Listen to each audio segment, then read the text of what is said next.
do want to let you know that we do take. I keep an eye on it on my end. When ad breaks begin, so if we're in the middle of a discussion or something, if an ad break starts, we'll take a moment, let it pass. Once everybody's back and good, we go back in. Got it. Got to get that monetization, which is totally fine. I'm I mean, trying. this keeps you on the air. I'm trying to make a living as a streamer, and it's difficult. I mean, that could literally be a topic of discussion because I totally get that. Not a lot of people quite understand like how much effort goes into that. oh yeah.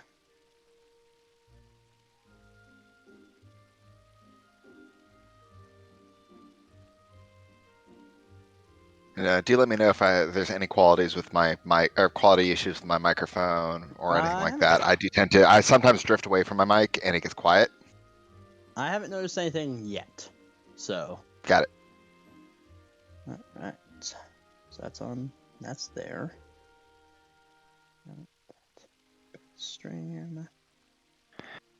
Discord. General in. No, I think I always put the FC chat. I never remember.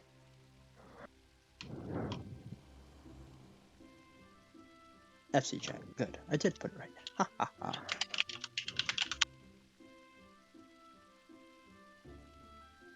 Alright.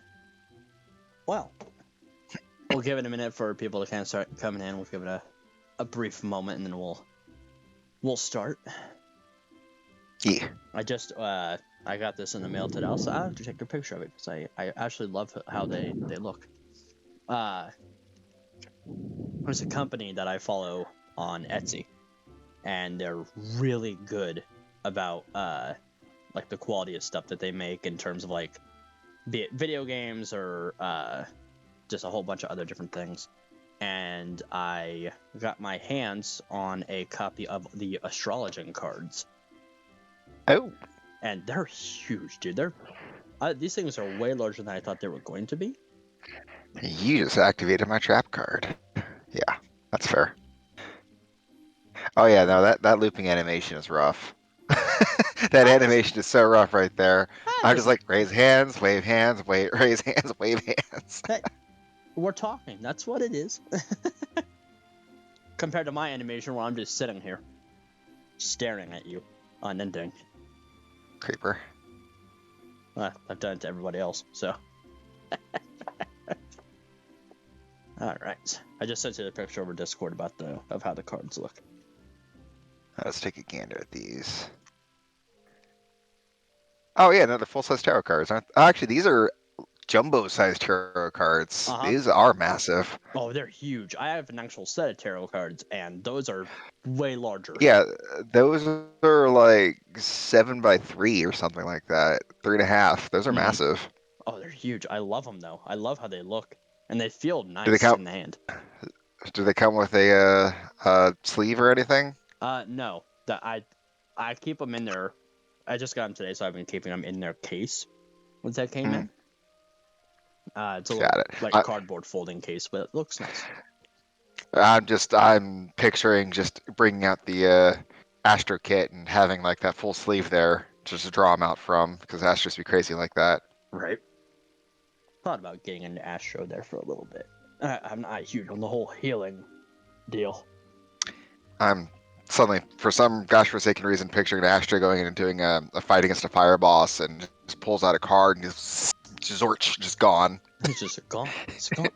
It's just gone, just burnt to a crisp. I was like, oh, I've got no more cards that all burnt. Like, well, I have messed up. or a water fight and just got soggy cards they're throwing around. So it's like, aw, man. I'm going to give you the bowl. Slap. Just slap it on someone's back. See how long it sticks. Oh, man, it's good. It's fun. It's hilarious. I love it. We're here. Well, let's go ahead and get started. I'll start with the opening. Hello, everybody, and welcome to another episode of the Enkindled podcast. I am your host, Sovereign Eric, and joining me today, as nominated by one Makana Reznove. Fuck, I cannot remember how to say his last name. Damn it, I'm sorry, Makana. Reznovaye, I believe that's how it was. Joining me today is Selia Vasper. Howdy, folks. How do you feel, buddy? How do you feel being here? Pardon me. I feel all right.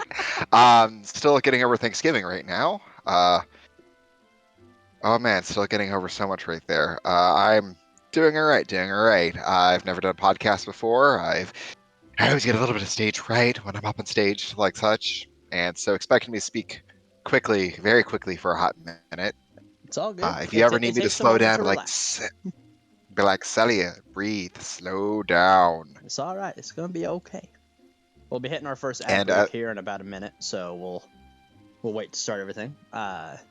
Once that's got it. obviously done, because those ad breaks usually last for like a minute or two. Yep. Yeah, I noticed that coming in. I haven't used Twitch without a functioning ad blocker on it for a while. I'm like, ooh. But Yeah. Yeah, we'll wait for this first ad break to kind of go past, and we'll get started in on everything, and then I'll start with my opening stuff as I usually do, barring obviously the intro that I just did, and kind of explain why I sound like I've got a little bit of a lisp here. It comes in and out sometimes, and I'll explain it when we get back from the lovely ad break. I don't know how soon it does. See, it tells me it starts in that X amount of seconds, and then it doesn't, and then it suddenly starts like a minute later. So it's like, I don't understand. You're watching this too, though, right? Yes. Okay, cool. So you'll be able to tell me, like, if, hey, we're in ads.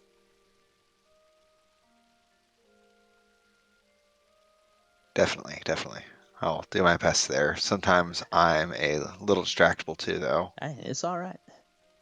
Like I'm sitting here going, oh, Twitch has 57 messages for me. I'll look at some free games. Why not?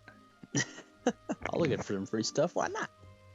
And it's going to be even funnier, too, once the VOD actually goes up to YouTube.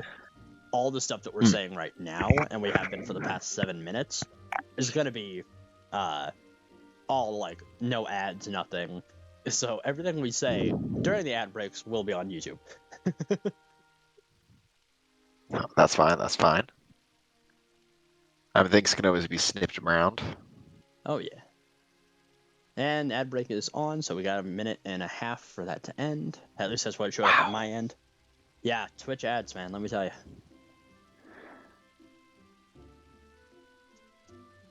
I mean, at least they're targeted. Well, yeah. There's something. But, you know, I mean, yeah, I get where you're coming from, though, with the whole, I've never done this before. When I did my very first podcast, not Ray's, but I mean, just in general, it was just, they were, I was a nervous mess. I was talking really fast, like, trying not to geek out with the guest that I had with me. Because he agreed to doing the podcast, and I was at work when I got the email back from him saying, yeah, I'll do it. Yeah, let's set up a time. Like, give me a call. We'll set up the time. I lost it. Like, I almost threw my phone. I was so excited. Oh? Excuse me. The very first podcast I did, I was in the process at the time doing like a monthly podcast kind of type thing, where I'd have a special guest every month. That didn't end up working out fully like I wanted it to, because it was hard to get a guest every month. My very first guest was Caleb Hiles, and I heard that. Give me names, and I mean, you give me names, and I'm gonna go, who? Yeah, he does a lot of cover songs and everything on YouTube. He's a great musician. I love chatting with him. Haven't talked to him in a little bit, but he's a great guy. You know, the name sounds familiar. I'm trying to figure out what kind of covers he does. Oh god, it's a mix of everything, like anime covers, song covers. Okay, I'm thinking of this guy who's doing like what was it? They did a. Trying to remember if it was a Britney Spears or Spice Girls song, but in the as if they were System of a Down, and it was quite excellent.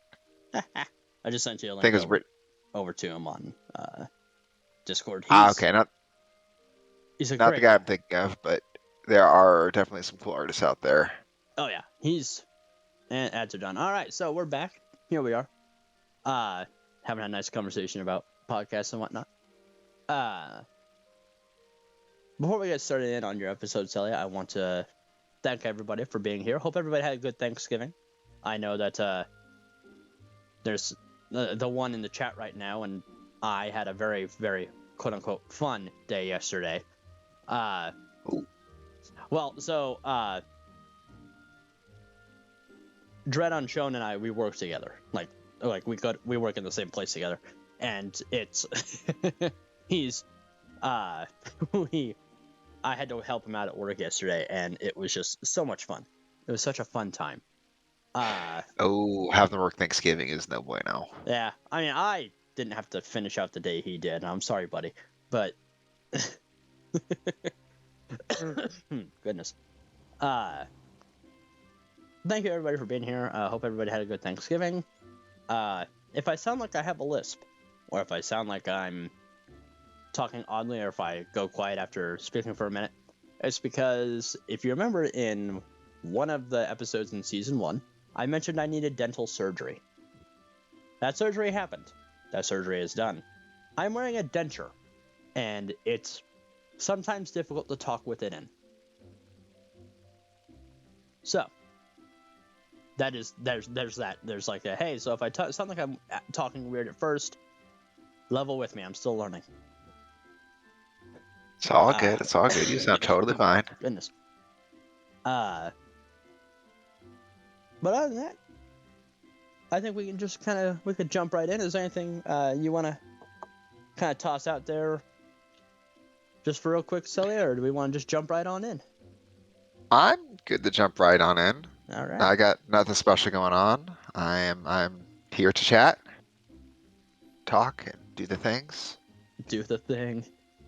All the things. All the things. Well, I already what just happened? What's that? Happening? I don't know. I got the notification on my end about you following me, so I was like, what just happened? What is this witchcraft? I'm not used to hearing my Twitch notifications through OBS, so that startled the hell out of me. Surprise! Surprise, it's you. You got to do that during a game where you have jump scares, and just all of a sudden, just BAM! Twitched. Yes. If I ever start doing more like PC streaming, which I've thought about lately, I absolutely will. It's a blast. I already said your name, but if you want to reiterate, who are you, sir? It is I, Selia Vasper. One of the FC nuisances. Nuisances. Prim will have you for that one, chill. No, she might agree. She might nod her head, but yeah, I get it. Prim would never say that, though. We love Prim. Prim is best. We do love Prim, despite not being able to get her to swear. So I thought we almost had it, man. I thought we'll get it eventually. I have heard her say, I think, shit once. Once. Then there's us where we're swearing all the time. Yeah, I think this was during a Goose Goose Duck game or something, and we got her to swear, and everyone's like, "Oh, Prim swore." Like, oh, Prim, how could you? No, not a how could you. That was like, yes, we did it. It happened. Who would? Somebody clip it. Somebody clip it. Yeah, but never again. Didn't happen.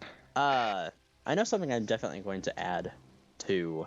I'm actually going to add it to this because, you know what? Why not? Because I'm curious. How did you come up with your name?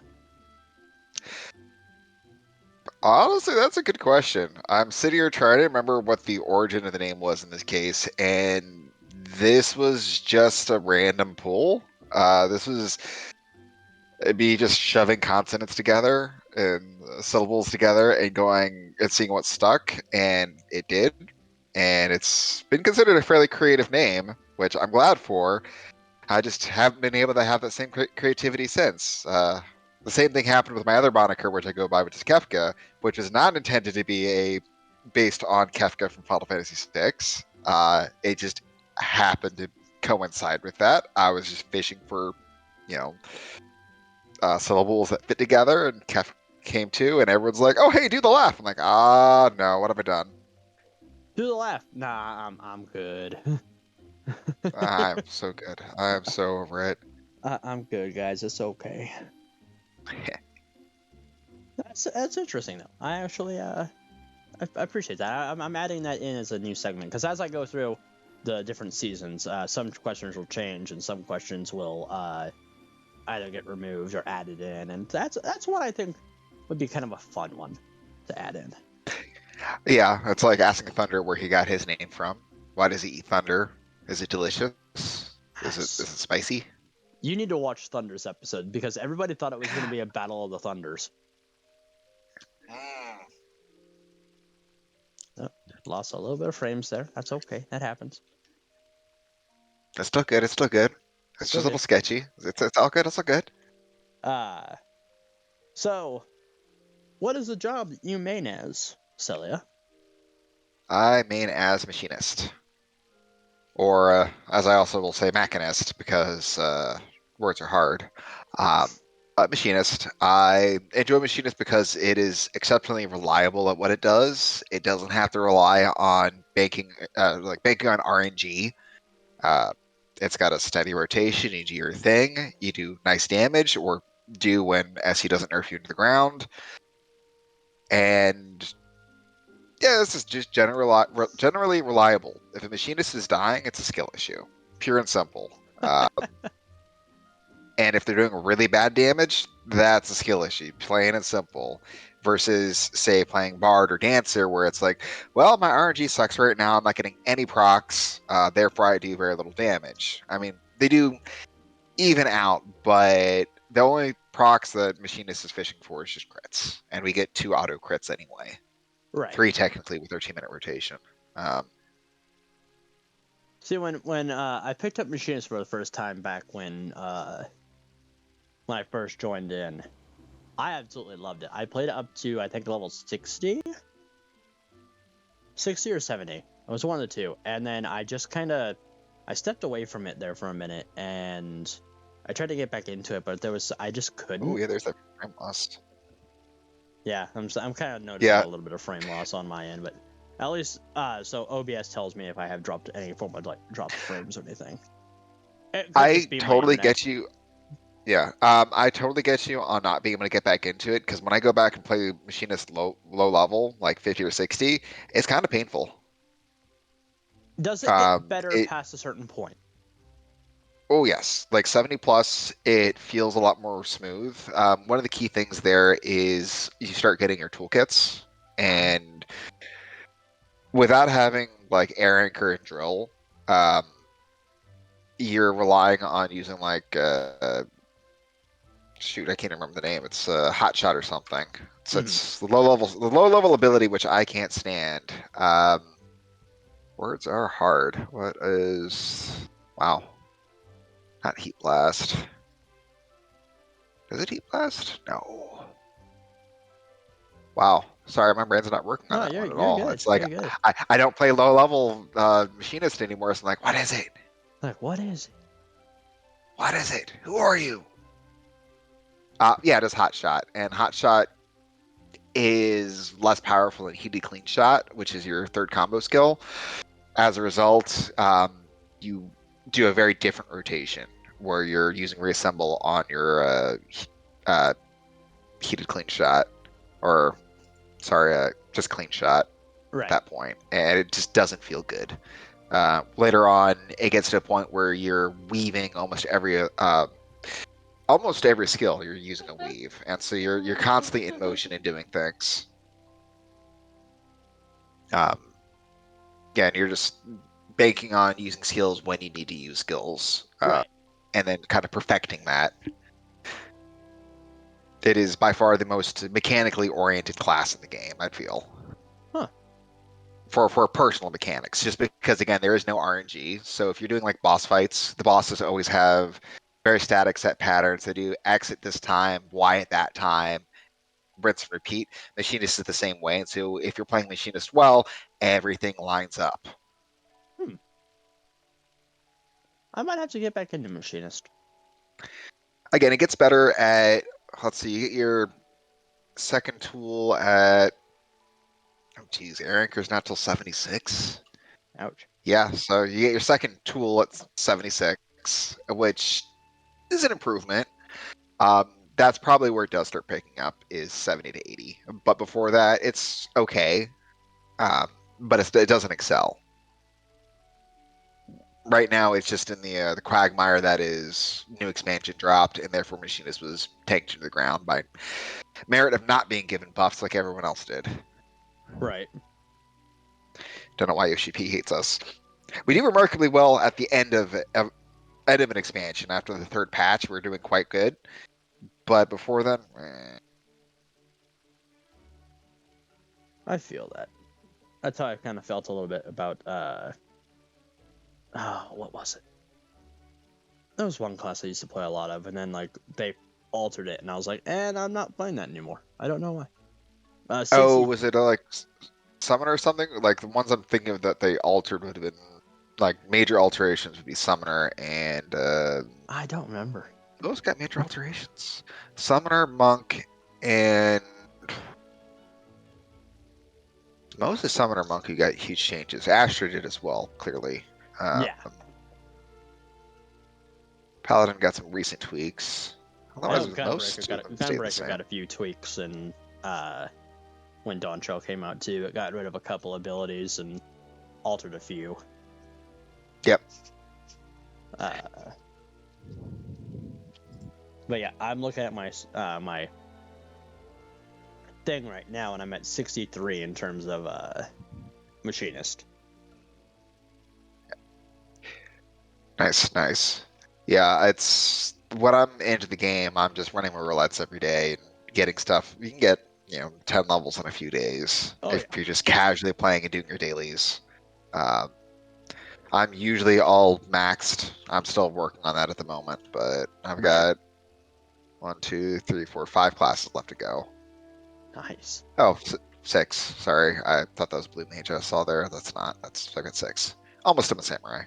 I've literally not actually played Samurai on these last 10 levels. I've just been using the Beast Tribe dailies. Which is really funny Sorry. because Societal Quest dailies. they're tribe quests. Let's call it as they are. Uh, um, no, I've actually Samurai is a class I'm going through Dawn Trail with right now. Nice. I like Samurai just because for me it's just like turn your brain off, just do your combos and just hit stuff. It's funny you say that, and I'm strongly of the opinion that they need to flatten the button bloat on Samurai. Because right now Samurai has what's effectively a stairway for its combo setup, where when you're building up your stickers, Oh yeah. where you're like one, and then you apply your bleed, and then you do one again, and then use the attack, and then use two attacks, and use your attack, and then use three attacks, use your attack, and then you get to use what is it, Madare? Yeah, I Midare. can't remember what the name of the skill is.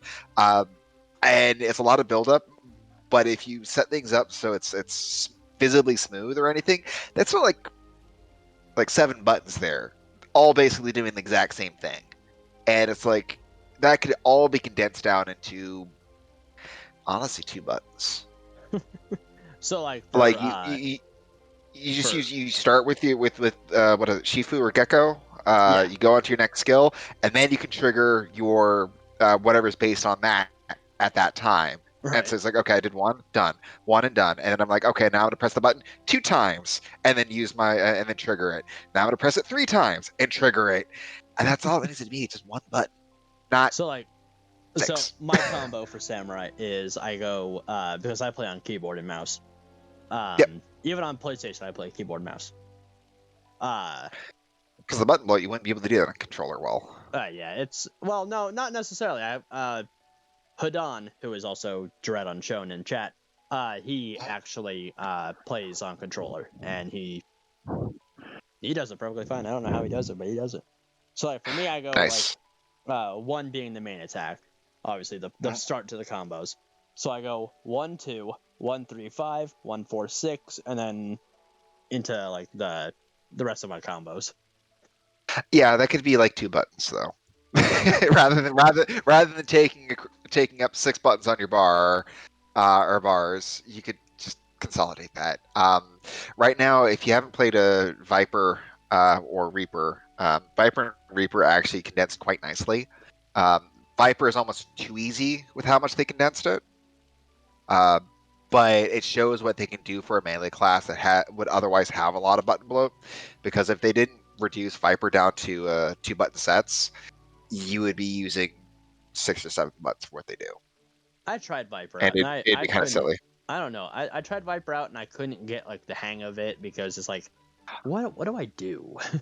Oh, it's actually incredibly easy. Don't pay any attention to your bar whatsoever. Pay attention to the color of the buttons. Hmm. It's red for rear, green for sides, and Huh. that's it. Rinse and repeat. Fill as needed. Do your bursts as needed once you start getting them. Um, but it's literally just the color of the button, and you can completely ignore the gauge. Like the only thing the gauge is good for is when you're building up a few charges. Once you get to I think 98, 90, or 100, and that's it. Huh. Keep that in mind. We'll have to get Yeah, together one of these it's. times, Celia, and you'll have to teach me things. Uh, I'm not an expert on the class by any means. just I did enjoy leveling it, but you find little tricks here and there where you're like, no, this is incredulously easy. Mind you, I say that and I still look at Monk and I was like, ugh. I don't know how Thunder does that because I will just scuff Monk all day. that's how I felt about Ninja. Was just Ninja is my other main for DPS, and it also kind of needs that flattening treatment. It Uh, does. it, Because there's so many it, different like it combos you can do, and you have to do the buttons in a specific way to get specific abilities. Yeah, Thunder is right. You just hit all the buttons, and then you can hang out with the rabbit. Hang out with a rabbit. And the Do the rabbit same hangs out thing. with you. It's like rabbit just hangs out with you. He's like, you loser. Look at this guy. We spent a lot of time talking about that. We're good. We're good. Don't worry about it. Oh, but he's talking about a monk. You hit all the buttons. Oh yeah. Yeah, and then you're like, well, why do I have 2 moons up right now? Frick. Like oh. So tell me, Celia, if you're comfortable telling everybody, what is it you do in real life? I am an IT systems administrator at a school. Oh, damn. So we have two people that work in schools that have been in this podcast so far. Yeah, Thunder and I work in very different types of schools. I'm in Right. a private education in this case. I won't specify the type of private Yeah. education though, because that will open up things. I just realized I actually made some notes for your Q&A and I haven't even opened them. There we go. Now I can pull things up on the fly without having to spend 10 minutes going, let me Like, think about that. I get it, man. I get it. No, but that's actually really interesting. Yeah, it's fun. Just having some restrictions right now with the amount of we're understaffed. There needs to be somebody that's actually in the spot below mine, and we don't have that. So I'm doing all that on top of my regular workload, and it's exceptionally draining. The joy of working in education is always being perpetually understaffed, never having time for BD, stuff like that. I feel that That's a professional development. I feel that because Hudan and I, where we work, we are also understaffed, but we can't get another person for reasons that are beyond our control. But yeah, I haven't checked out all of your backgrounds or all of your oh no, you're good. podcasts. Could you explain? Hudan hasn't done his yet. Okay, I'm Soon. just curious. What kind of work you're doing in that case? So Hudan and I, we work in a hospital. We work in a hospital kitchen. Ah, okay. Yeah, hospital cafeteria work sounds difficult. That's a lot of people to serve for food too. There are multiple nutritional needs you have to deal So with and our be concerned hospital, about. the hospital we work at is a very small hospital, so it's not a lot of people, but it's the biggest issue we have with the job is the lack of communication between departments, Ooh. and it's something. Yeah, I can get that. It's like, oh yeah, you can't bring that in this word right now. It's like, why not? Because we said so in this email that we didn't send to you guys. It's like, great, thanks. We just ordered all the stuff from Aramark or Cisco and can't do anything with it. Right. Uh, Yeah, it's fun. it's something. Uh, so how did you join the FC, Celia? How did I join the FC? I joined the FC through Housing Savage. Yeah, Go I'll let on. that sink in for a moment. Housing Savage. So Housing Savage is pre-lottery. If you wanted a house, it was first come, first serve. If you happen to be the first person to click on this house and accept the purchase as the invisible timer wore off after the house was made available, you would get the house. So Housing Savage was sitting there for however many hours you could tolerate, mashing the stupid housing plaque in order to try to get a house. Um, it was grim. So in one instance, I was doing this, and I ran into Straw and Alyssa from Jolly. Oh, Um, so Strawbara from Kind and Alyssa from Jolly. Um, and we got to chatting, talking about this Dark Souls themed FC, and we all just kind of hit it off. And I was like, you know what? I am currently looking for an FC because at the time, the FC I was in was dead. I could have legitimately skipped Housing Savage had I just I defaulted to the leader of the SC. I could have literally just disbanded, kept the house for myself that we'd had. I ended up returning it to the owner when they came back to play with their girlfriend at the time. Ugh. Mistakes were made. I should just take the money and run. Um, but yeah, so I joined that way, and it's been nothing but me causing trouble since. I wouldn't say you cause trouble there, Celia. We don't really talk a lot whenever, but I'm also not on a whole hell of a lot. I mean, I've been on more recently now than I have in the past probably 6 months. So your OBS just panned out for some reason. No, did it? Yeah, it's weird. It's just like, zoom. No, that's weird. And Ah, enjoy this this letterboxing. Have fun with that. weird. Is there actually like showing up as an issue? I mean, it's not a problem. It's not interfering with the stream. It just zoomed it out for whatever reason. Oh, that's weird. I don't know what the hell happened there. Uh, Um, by chance resize your source or something? Weird. no, I'm literally like leaning back on my couch. I'm not touching anything. Weird. Go home, OBS. You're drunk. Yeah, right. Uh, no, that's interesting. Um, huh. It's nice to learn. I say this every podcast too, and I'll probably say it every podcast too. It's nice to learn where everybody's kind of come from, and see what every like different walk of life everybody's in when it comes to being members of the FC. So it's nice, you know. Yeah, it is. So tell me, Celia, or well, tell us. Yeah, right. to scream at OBS. Yes, absolutely. First time chatter too. Hello. I know it's you. Oh, that's but me. I know it's you. But what's your favorite dungeon? My favorite dungeon. Oh, I actually took notes on this. I actually put some thought on that.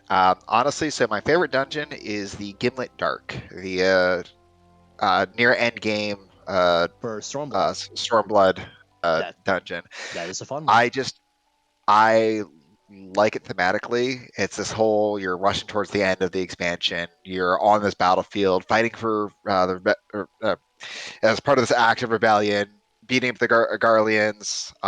It's a combat situation where it's not just the warrior of light going in and doing everything. It's like no, there's a full on war on. You get the other heroes in the expansion popping in all throughout the fight. But like, hey, we're here to support you. And it's not just the Scions this time. The music is good. The pacing is good. The fights are fun. The last fight, a little lacking, but going up to that, it's great. It's always a little painful though, seeing all the newbies completely get annihilated in the second fight. But whatever, it happens. Right, The it one with does. the what is it? I can't remember the name of the magma roller, something like Yeah, that. The one that yeah. yeah, the one that drives through the Uh, walls. Yeah, it's Yeah. like, oh, it's gonna burrow in, and they're just like, oh, where did it go? And you just see them get punched across the arena, and you're like, well, that was the healer. So well, they're gone. So warrior tank. You want to deal with this? A warrior tank can solo any of the Stormblood dungeons. It's kind of silly. Right? Because they're too Warrior angry tank to just die. they just don't care. They just heal through it. Their self healing at 70 is ridiculous. Like I literally had a situation in a Scala where healer died in the first like 10% of the boss, and I'm Ooh, just like, I'm a warrior. I'm just gonna continue through this fight without it, and we did. It was kind of silly. ouch. Yeah. I mean, I get Oh, it, you know. I've literally caused drama over. I don't need a tanker. I don't need a healer for this. There has been drama about this. I will not bring it up because it is touchy drama that some people would not appreciate. It is definitely mild FC drama with somebody else. Oh no. Yeah, I could go into it if there's really strong demand for it, but I should not. That's okay. We don't need to cause issues. We're here to have fun. Oh, it wasn't me having the issue. It was me poking fun, and somebody was like, "No, no, I'm not feeling that." They did not vibe with it, and I did not pick up on it. They did not vibe with it. Also, we have an ad break They, starting soon. oh no, an ad break. Ah, Your OBS fixed itself anyway. Maybe that was there's just a the hiccup. OBS compensating for something. I don't know. Oh, you know what it may have been? It may have been your. No, it wasn't even your frame. Your frame No, my frames was are fine. squeezed in too. No, no, no, not your frame rate, but Oh, your yeah, I get it. background. Yeah, that's weird. No, no, Anywho, maybe OBS just had a hiccup. yep. Uh, All right, so we gotta in a break in a moment. All yep. right, We'll have I'll a hold off on the next question and blather on about something else. yeah, because we have Uh, the now your least favorite dungeon. It's coming up. oh yeah. So it's not going to be the dungeon you're thinking of because I know everyone chooses Orem Vale, and I'm Right. like, nah. I remember your discussion with Ray about that for Orem Vale. Yeah, Orem Vale back in the day, mostly it was coin counter, since coin counter did not telegraph any of his attacks with Right. a floor telegraph. He would still do the exact same telegraphs he does now. It just wouldn't project out on the floor, and that murdered people nonstop, and so they hated Orem Vale because of it. If you actually knew what was going on and could read the boss names, and you just treated him like an extreme or even a normal trial boss, he was fine. But for a lot of people, that was too much because again, he was like level 43, 44, something like that, 47. 44, I want to say. I Oh, want to say and we're 44 in as the ad. well. We're in the ad. We're in the ad. I don't Yep, see we the ad just yet. we Yeah. just hit the ad break. Oh no. No, Oh, there it it's okay. goes. Oh, Oh, is this so it Batman hits again? it on my end faster than it probably hits everybody else's. Oh yeah, you're able to see it before the slight Yeah. delay on it. Yeah, this is another Batman ad. I mean, I actually rather like the Arkham games. They were good fun. Right. Though I actually never completed Arkham. Was it Arkham City? Yeah, the What second were the one. Arkham games? It Was it the goes second? Asylum, City, and then Night. Maybe it was Night. It was one of the ones where they had a whole bunch of sort of trials or challenges, and there was one of the challenges where you could only do it in two places in the game, and if you didn't do it the first time, it'd pretty much be post game until you could do it the next time, and it turned me off so badly because I couldn't just return to that point and redo it because of the autosave feature in the game. Right. Uh, and I was like, nope, because FOMO will get me every time on that. I get you.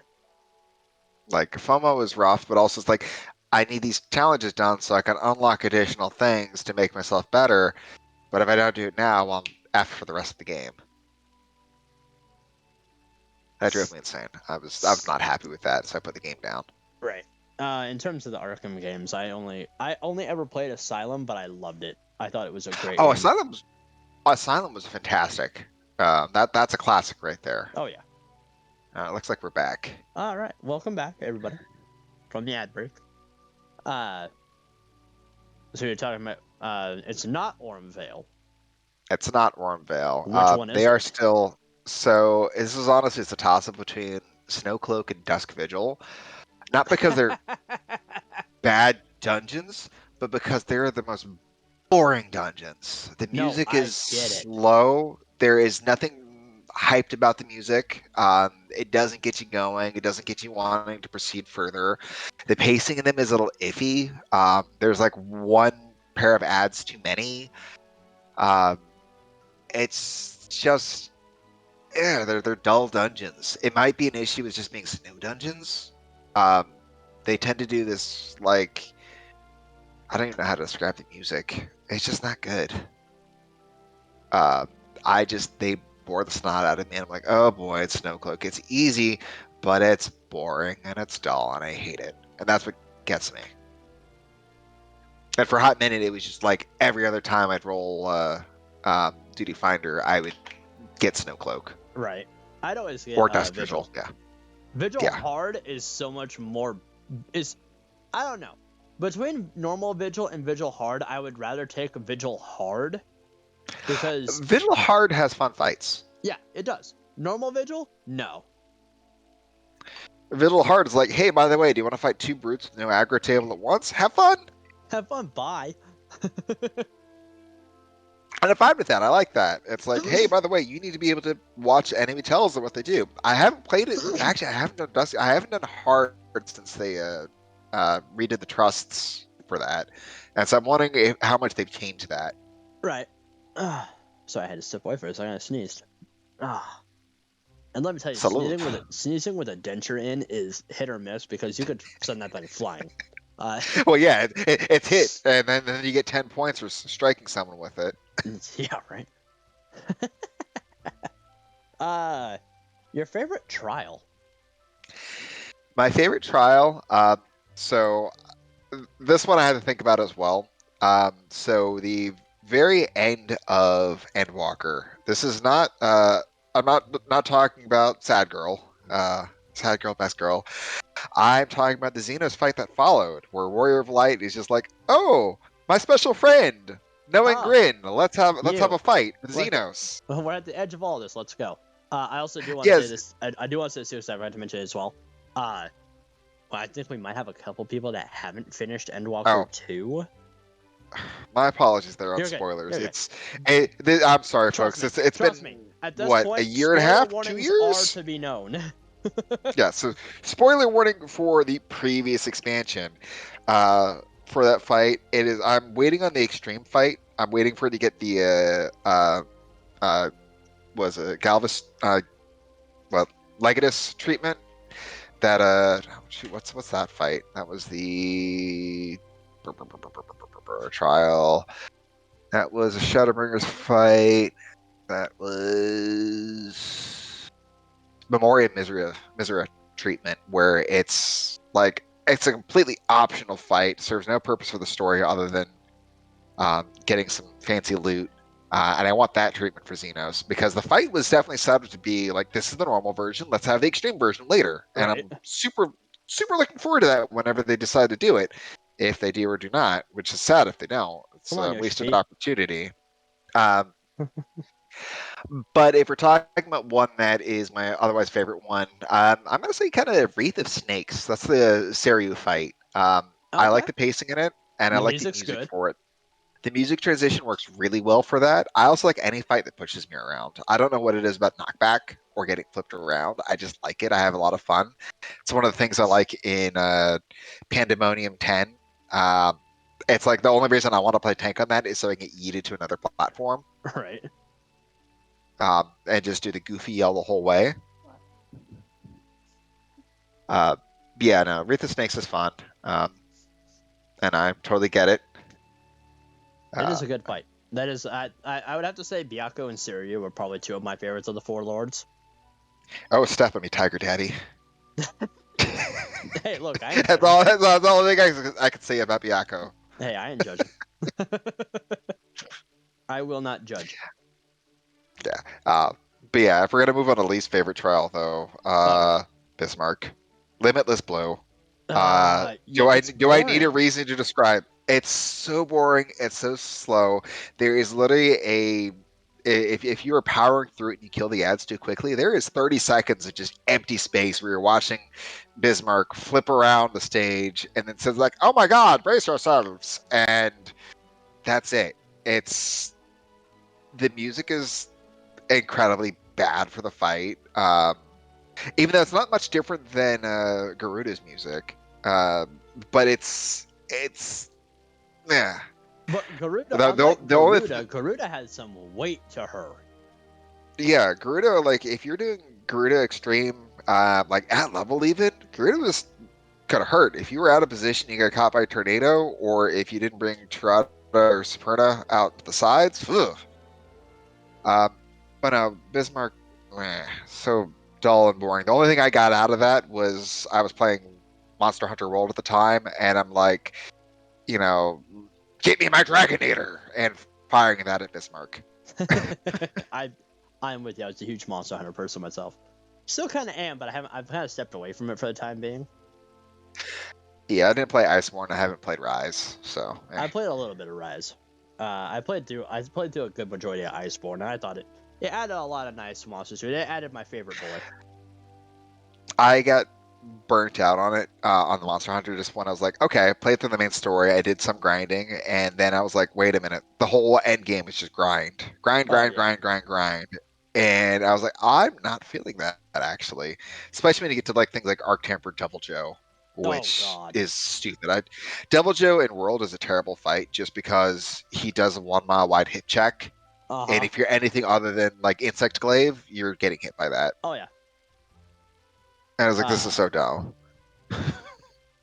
I liked Iceborne because they added in my favorite boy, Zinogre. They added in my Nice, nice. boy. Love him. He's always just been big Thunderwolf. I love him. He's awesome. He's amazing.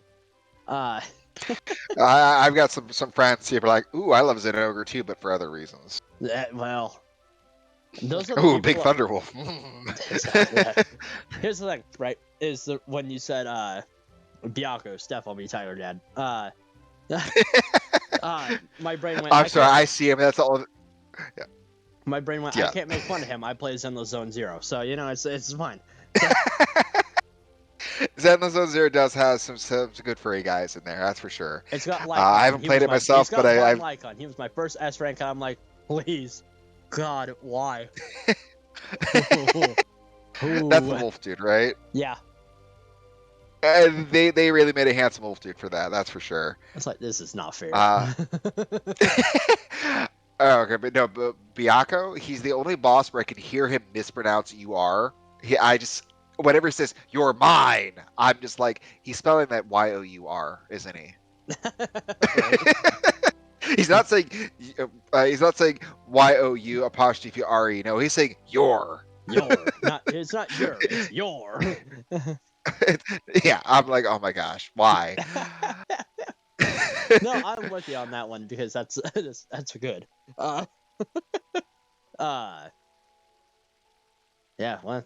All right. Now here's where it gets interesting because everybody has such different answers on this, and I really need to go back and listen and keep track. Favorite alliance raid. Now it could be one part of one, or it could be the entire thing. Okay, part of one versus the entire thing. Now, right now, I'm gonna say Euphrazine. That's the second of the Endwalker, Endwalker raids. Oh, okay, yeah. Of the 12. Yeah, it's like I like the pacing in it. I like the bosses. I like furiously petting the good boy at the end. Yes. I like the ladies. Damn it.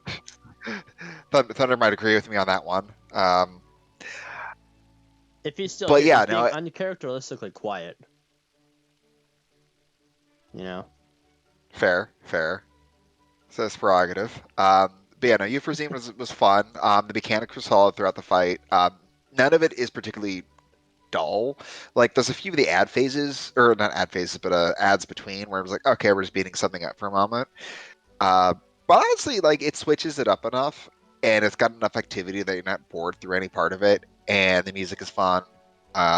Actually, like the music particularly in not Emiria. What's the last of the 12 that you fight in that one? That's wow, I can't remember her name. Azema. Yes, she has really good music, and again, she has Dalamud, the very good boy, the best boy, who should be a mount. Should. Thunder, I do what I want. That's fair. That's fair, buddy. He does do what he wants. All right, now, Here's where it gets interesting. Because now I The want to know. entirety of Stormblood. The entirety of all of Stormblood's raids. Oh, are we The- talking for the Alliance? yeah. Oh, my man. My man. See, okay, so going to that real quick. I don't mind the Royal City of Rabanastre. That one's okay. I hate the tower, or the Pharaoh's Tower, or the Readerina Lighthouse Or because of the math boss, and also the final boss of it is just a slog to get through. calibrating the primes. Haha. And then I absolutely despise the monastery. I know you and Ray have been talking about TG. Just because he's a tough fight and people screw up in Helm Splitter. I actually like TG as a fight, all things considered. So but it's funny enough. I've actually done it since. It's not TG that bothers me the most. It's the last fight. Ultima, Yeah. Seraph. Yeah. She's kind of slow. The music is so. I don't have too much of an issue with her, but when you said slog, 100% agree. Like all of the fights in the Stormblood raids are just these huge HP sponges where they don't add a huge like some of them don't have a huge amount of variation, and as a result, they feel like they're taking a lot longer than they should. Like okay, I'm gonna say like you go through them. Yes, they do have variation, but it just comes so slowly that they just feel slow and that they just take too long. Like there's no reason for these fights to take these raids to take 30 to 45 minutes like they do. Right. I think anything over half an hour is probably too long for an alliance raid. I agree. That's at the point where it's like you've got people doing dailies. If you do all of your dailies in succession, an hour and a half to 2 hours tops. But if you get one of these, it adds 30 to 45 minutes, especially if people wipe. Oh yeah. That's actually an issue with the new Alliance raid that came out, where it actually has some more difficult mechanics to it, which I am very appreciative of. It filters out players, but at the same time, when it filters them out, it filters you out along with it. That's fair. And it just adds to the length. I got caught during right before maintenance because of a wipe, and did not get my weekly done because of it. I was like, whoops. Oh no. Like literally like 2 minutes until the end of the raid, just bam, gone. Ouch. Yeah. Favorite Uh, normal raid? favorite normal raid. The same thing. It could be one part or it could be the whole thing. So, unlike the Alliance raids in Stormblood, I really like I really liked the Omega raids. So my favorite. So I don't know. Have you done the Savage version of Kefka? I haven't done any Savage raids at all. Okay, well, at this point, once you hit 100, you can probably actually solo some of the actually you can solo some of the Savage raids if you so choose to. So the Savage raid for Kefka, that's Sigmascape V4, Yeah. has a really amazing phase transition. Like it's stupendous. It's one of the coolest phase transitions in the game, where he switches between his "I'm Kefka the Clown" to "I'm Kefka the Ascended Deity." Um, where it's like, oh, okay, we defeated Kefka, great, and he literally rips his way out through the fabric of reality. Oh, that's amazing. It's a fantastic phase transition. If you've not done that fight, I thoroughly recommend it. Um, I'm happy to drag someone through that kicking and screaming. It's not hard to get to or through anymore. You just have to. You do need a healer and a tank on that at this point, though. He does constant tank busters, so you can't just scuff it or like skip through it as a DPS. Ah. Uh, but it's a really cool phase transition. Otherwise, for current content, so I know you haven't gotten to the end of Dawn Trail, so I won't spoil it. But the first of the new Alliance raids, I actually really enjoy. The music is good, the pacing is good. When mechanics do repeat, they add new stuff to them every time, and so you're not never quite bored with the fight. Huh. It's also with the current raid tier, they're a lot more forgiving on body checks. One of my biggest issues with the previous raid tier was that if one person is dead, you would just wipe. Ouch. Uh, Like you would have 5 seconds to get them up and in position, and if you didn't, you would just wipe. Doesn't matter if you're a minute into the fight or 10 minutes into the fight. If someone's dead when this mechanic is going on, good job, start again. Um, and it was actually really aggravating and artificially lengthened a lot of the fights in Endwalker. But Dawn Trail so far has been a lot better on that. Um, yeah, Hmm. it was frustrating. And some of that was literally just like, oh, I was out of position by like 2 pixels. Right. They really went for like pixel perfect positions, um, and being able to swing your camera around 10 times and assess the situation every 5 seconds. Uh, that's honestly one of my biggest complaints with a lot of the raids is that they put too many things out of sight without really just panning your camera around like crazy to actually see where everything is. Right. And I don't fault people for cheating on some of the world first parties where they used plugins to pan their camera out further so they could actually see what was going on. Mm. Because in some fights it's really obnoxious, particularly say Delubrium Regine, the third boss Trinity Fate. She will have a cast bar over her head, but she's 20 feet tall, Yeah, and so you're not gonna be able to so see it. yeah, so if your camera is panned downward, you don't see the cast bar. Um, Otherwise, your camera is flush with the floor, so you can see it, and it's not comfortable. Right. They're Huh. getting better about that in some things, but there are still too many fights where a boss will raise a hand over their head, but because they're the boss, again, they're 20 feet tall, and you can't see what they're doing. Right. Which is just not fun for anybody.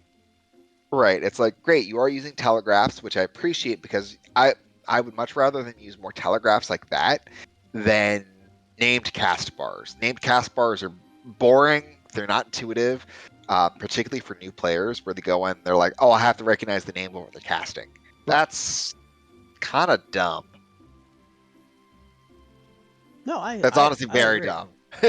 I Like if agree. you're playing like Dark Souls or Monster Hunter, you see an enemy rear up in a certain way, and you're like, oh shoot, they're going to do this ability, and you follow through accordingly. And Final Fantasy fights, they do the same animation, but you have to watch the cast bar to see what the name of the cast is, recognize that in the 5 second cast, and adjust for it. It's like, It's not fun at all. yeah, it's Your man. least favorite normal raid? Least favorite normal raid is Eden's Promise Eternity. This is the last of the Shadowbringers raids. Oh, the very last one, The the story, Eden raid. the story between the story between Reen and Gaia.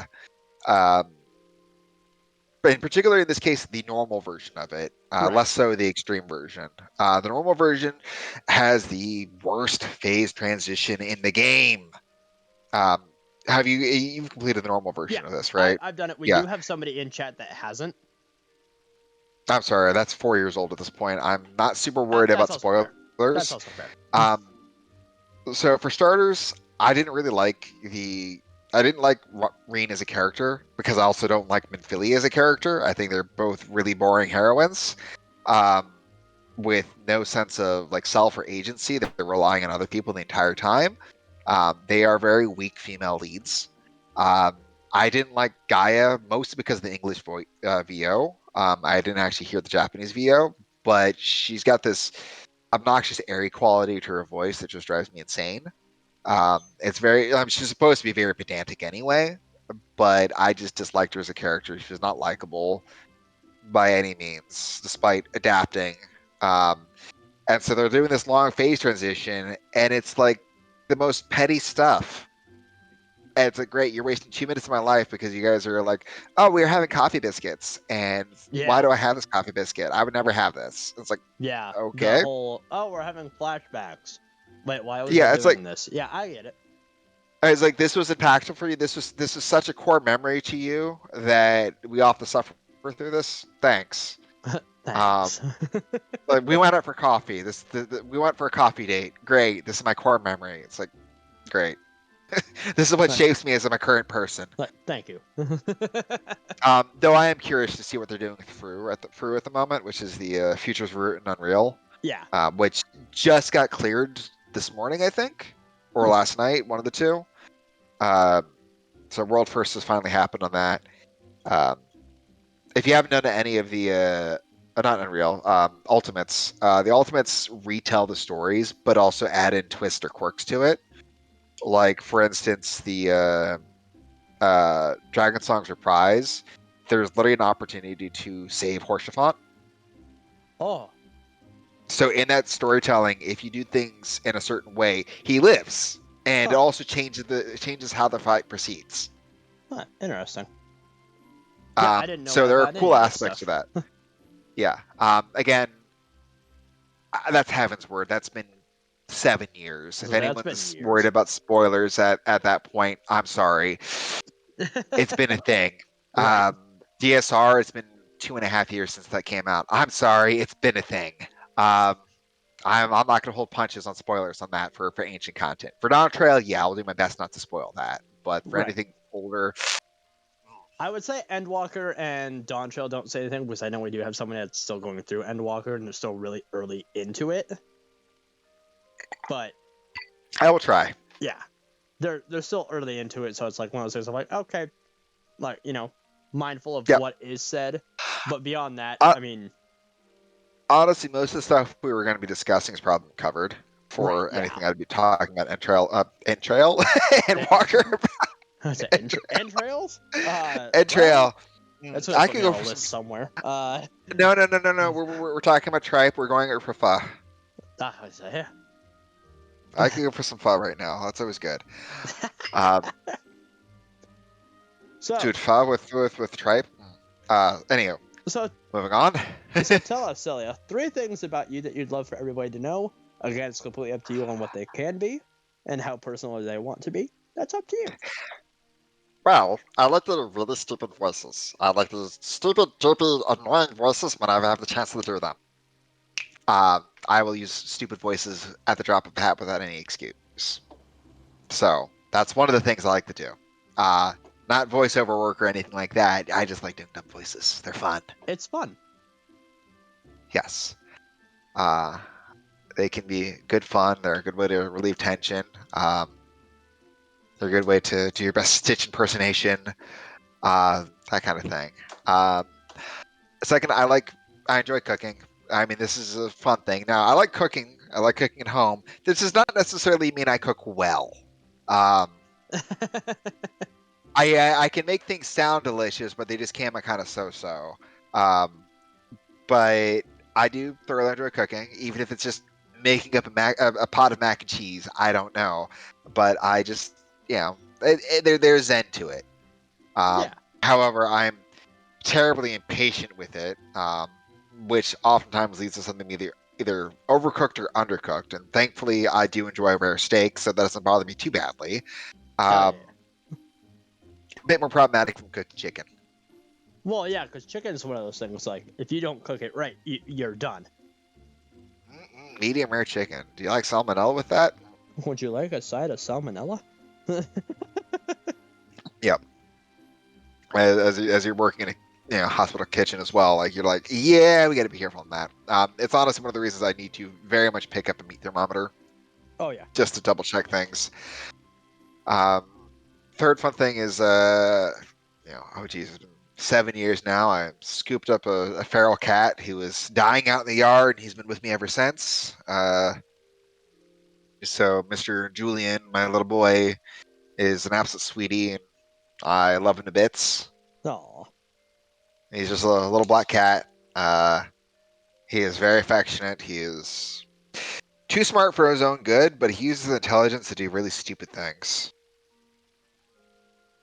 Like, the thing that drives me nuts about him right now that he loves to do is when he drinks from his water bowl, he doesn't like getting his whiskers wet. Right. And so he uses his paw. He'll dunk his paw in, scoop it up, and then drink water out of his paw, or he'll lick it off his paw. Well, he gets more water on the floor than he gets into his mouth. So he's just basically going in there, dunking, and then dripping across the floor until I have puddles on the floor. And I'm worried I'm going to have water damage at some point from this cat. I just want you to know. Reliable about using what? So sorry. Go ahead and finish out because it's really funny. Oh no. Continue. It's really funny because my cat, one of my 3 cats, does the same thing sometimes. Yeah, I picked him up a fountain recently, and he will sometimes drink directly from it, but other times he's like, nope, I'm just gonna scoop water off out of this and then drip it everywhere. I Yep. picked up a plant saucer specifically to try to reduce that a little bit, not helping much. Uh, he just like, nope, the plant saucer just means I'm gonna sit further back and do this and increase my range of drippage. It's like, thanks, dude. Thanks, buddy. When I move out and I don't get my deposit back because of the water damage, it's on you, Mister. No, I get Yeah. it because yeah, my cat will do the same. One of my cats will do the same exact same thing. He will he'll dip his like we have a fountain for him, but he will dip his paw into it and lick it off his paw. And I just kind of sit there and look at him like, what are you doing? Like what? Yeah, I've got a video of it too, but it's like, oh man, this guy's a nerd. Just like sometimes I wonder He if he broke a little bit, you know, just a little. just a little bit. It's he likes getting into stuff too, and I literally had to get Velcro command strips on my bathroom cabinets because Mm, he would just sit there and just start. He wouldn't open it all the way. He'd be like trying to open it, but he would just sit there clattering the cabinet like at 2 o'clock in the morning. Like, dude, what the hell are you doing? And he's just like, I'm just playing with the cabinet. He d- pulls it open and lets it slam shut. And it's like, dude, can you stop? you and He I does it in the have kitchen cabinets, but we have yeah. the exact same issue because the same cat that will do the whole thing with dipping his paw in the water will do the same thing to our cupboards. We have put baby locks on all of our cupboards. For that, Command produces these Velcro strips that work fairly well. That are they're not hard to open, but they're a little bit too much for a cat to just casually pop open. Um, and they're less difficult to open for people because they're just Velcro. Right. Or they're not even Velcro. They're these little peg strips. So they're these interlocking pegs instead, Right. which actually work pretty effectively as well. But yeah, I got him to stop that. He just does it in the kitchen instead. uh, it's amazing. And we love them though. We love our cats.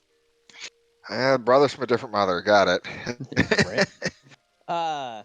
So now we're gonna go over to the chat Q&A. We're gonna Chat give Q&A. the chat about 10 minutes to ask any questions they want to. In that All time, right.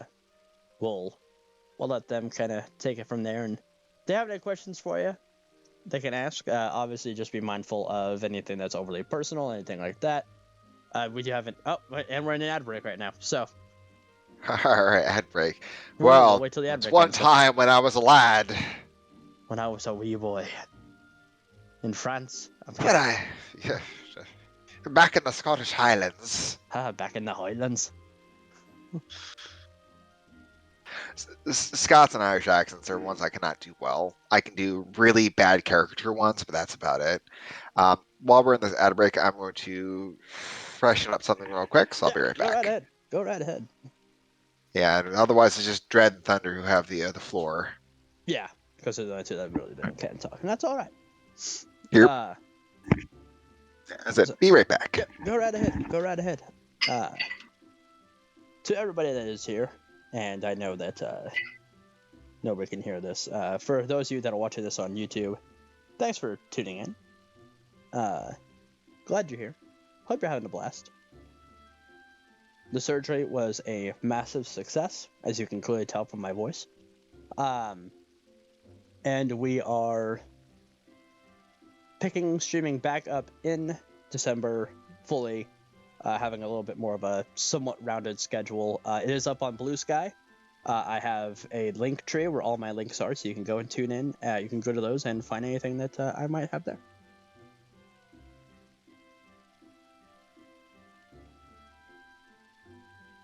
Chad, are we back? I return. Are we back? Are we off the ad break? Yes, we are off the ad break, it looks like, and I see Thunder's got a question here. What's the change you'd make to 14? That's a good one. Change I would make to 14. Well, first we get rid of that Thunder guy. No, I kid. One of probably my biggest changes to 14 is revamping the menu system.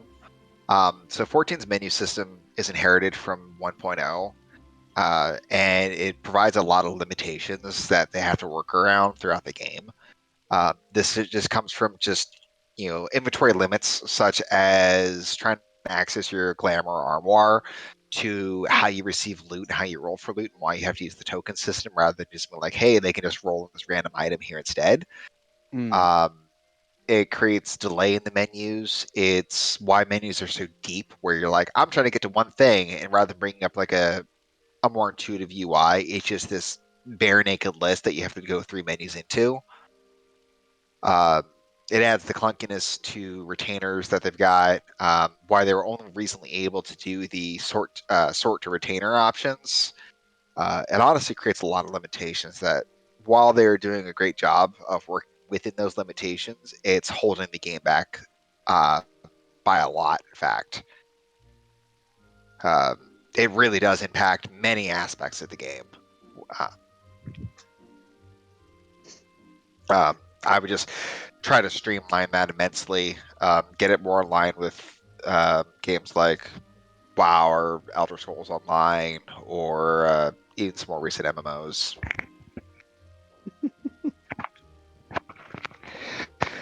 Because as a UI, it feels like it's from Final Fantasy 11.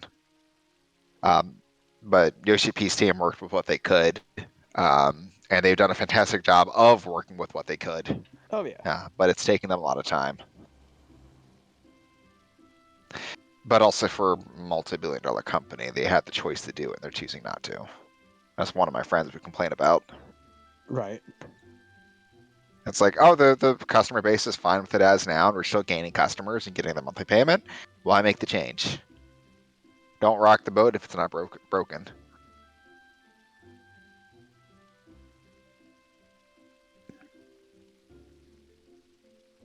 Because that was our only Q&A. Well, I mean, we still got a few more minutes on it. Well, I'm trying to think of other ones that I might have, other questions I might have for you. Oh, I'm happy to answer any and all. Trying to think, like, what kind of questions do I have, if I have any, honestly? Honestly, the question I was expecting is, why do you play female characters? But No, that's each to their own on that one. Hey, yeah, it's I don't mind, because I mean, most of my characters, we have an alt stream that we do. So Sen, Sakura, Hudon, and I do a stream series where we are replaying through the game on alt characters. Nice. We are all females. Nice. Teen Girl Squad, go. Team Girl Squad. So we have there's myself. I'm a Femme Hrothgar. I'm the tank as a warrior, because I said I just want to be too angry to die. Hudon is a Femme Vieira. Good choice. Both of them are good choices, honestly. Sen is a Femme Rugadin. Is that how you pronounce it? I've never known how to actually pronounce that. I think so. They actually finally did pronounce that in towards the end of Endwalker, and it's Rugadin. Rugadin. Okay, interesting. Like, I think they probably pronounced it at some point early on in the game, and I cannot remember. But if you recall vividly, they're like, they said Rugadin in Endwalker. Great. Rugadin. Just like they also said Merlweb's name. Yeah, it's like Merlweb Sokolib or something like that. Yeah. Oh man. I have to play that again to be like, how is this pronounced? How is this American English localization team, go. Right. Yeah, Sen is Femme Vieira, and then Sakura is a Femme Aura. She is literally so small that, like, I will send you the playlist. Because the playlist picture is all of our characters. It's everyone from the waist up, and then you see some horns at the bottom. Oh no, dude, it's way funnier than that. It's about what you think it is. Oh, where are you at? Nice. Right here. Well, it's funny. So all you have to do is look at the thumbnail, like open it up and just look at the thumbnail, and you'll be like, oh. So it's funny. So I play minimum height Miko, and I hang out with Katarina Rundell a lot, Yeah. and we both have some enhancements to our games. Things that would make you be sad. Um, and generally, I come up to their hip, Right. and so it's like, "Why are you so small?" It's like, "Why are you so tall?" And there's just nothing wrong with either. It's like I don't see why you wouldn't want to be a giant woman. No. Hey, look. Seriously, like that is like the best thing from Steven Universe. Look. Giant woman. All right. Giant woman, a giant woman. uh. No. I guess I do have a question. Are you having fun? In which regard? Just doing the podcast. Are you having fun? Oh yeah. Like when I'm comfortable, I'm a major chatterbox, Oh yeah. and I love to talk, despite being quiet and clamming up in other social situations. Like I had a very quiet Thanksgiving where I just kind of kept to myself, which is very different from what I'm doing right now, which is talking back and forth, discussing a game which I obviously thoroughly enjoy, Oh yeah. which I will tear into at a drop of a hat because I love it. But like, it could be better in and this regard. But I only say this from a place of love and affection for it. Unlike a game I used to play where it was just a bad girlfriend. Which one was that? Oh, I used to play a game called All Points Bulletin, which is a cops and robbers game by Gamers First, the people who made, or not Gamers First, Real Time Worlds, the people who made the Crackdown games. Okay. Yeah, I It used to play actually, the it hell out of actually, Crackdown 1. it ended their company. Oh damn. They were publishing through EA, and they pushed early and didn't come out with a strong anti-cheat system. It was basically Ah. a PvP cops and robbers game. Okay. Um, and I thoroughly and deeply enjoy the mechanics of the game, and really loved it as a PvP game. However, the hacking and cheating in the game was so horrendous, and there was some pay-to-win bias as a game with microtransactions, and it just never got better. But I kept pumping time into it, kept coming back to it despite the way he was treating me. And literally, like when I say there was a cheating problem, it was very visible that 1 out of 5 top tier players. So the game is broken with like bronze, silver, gold tiers. Um, if you're a gold tier player, you're running into cheaters 1 out of every 5 match. 1 out of every 5 people, not matches, people. Oh wow. And since the matches were at minimum, or were usually four against four, that meant at least every round or every other round you're running into a cheater. And it was not fun. Jeez. Did you ever play any of the Crackdown games? Oh yeah, I played Crackdown 1 and 2. I think I played 3. Was there 3? I Was it think there 2? was. I know there were definitely two. A buddy of mine and I used to I've play the hell out of the first one. We used to play back on Xbox. We used to play the sandbox mode where you could just kind of give yourself whatever. And we would play harpoon tag. And harpoon tag worked with was simple. You basically had to use only the harpoon gun, and your job, because once you got hit with the harpoon, you just ragdoll a little bit. That's how you know you got hit. Your goal oh, I'm was to hit. start at one of the tunnels that led like around the city.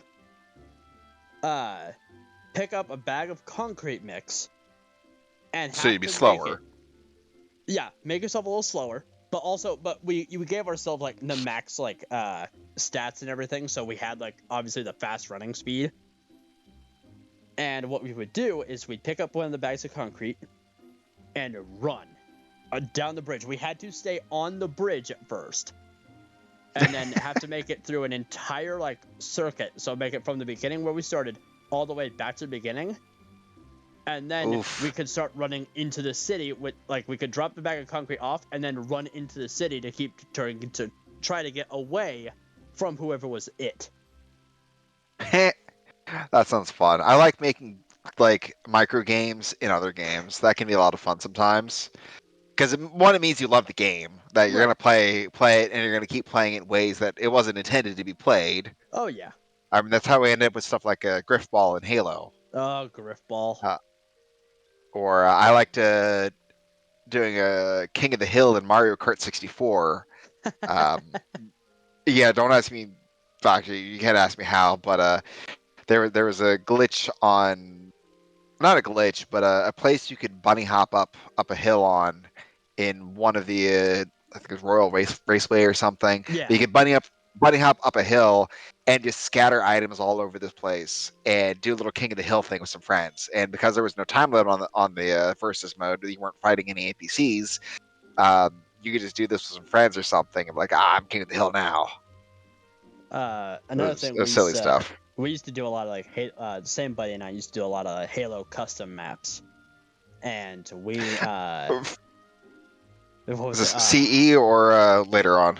3. Or Forge? Okay, so Forge, got Yeah. it. So Forge and Reach were the two that we played we spent the most time in. 3 especially because that was like the game we became friends over.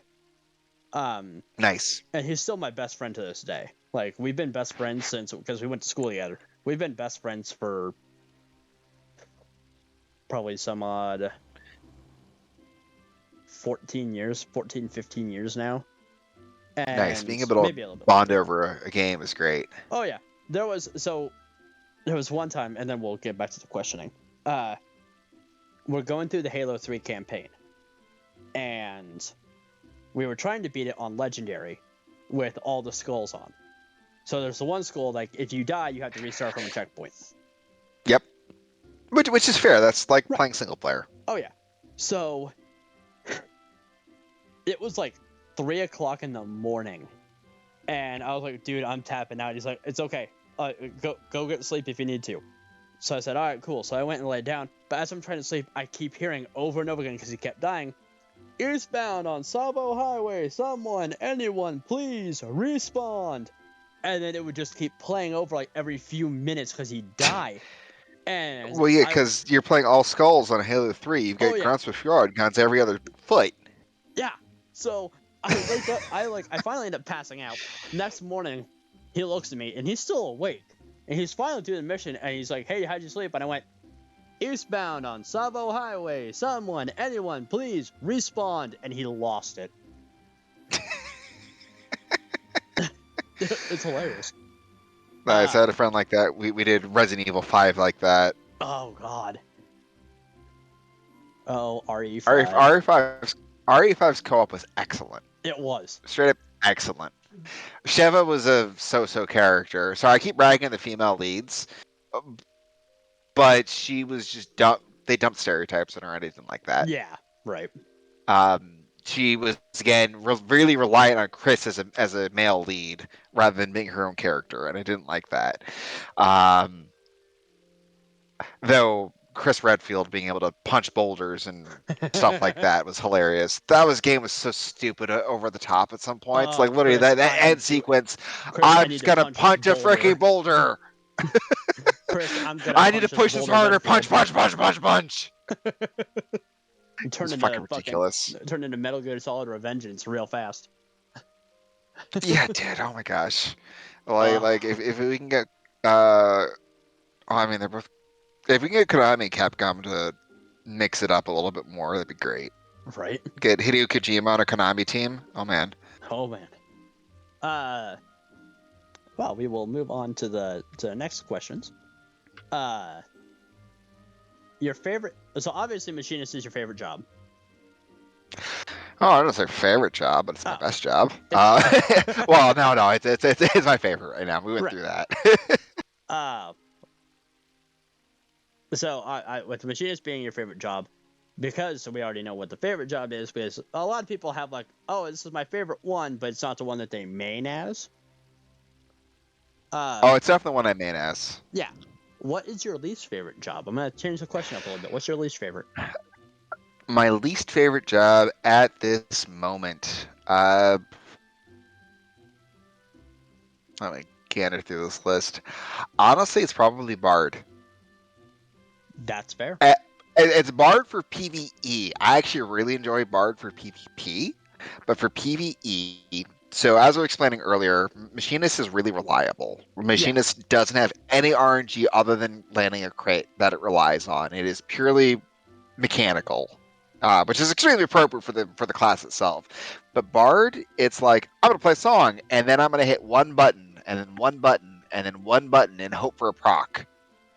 Right. And it feels incredibly bad. When you're procking, it's nice, but the procs aren't reliable, and so you're basically just building up charge until a burst window.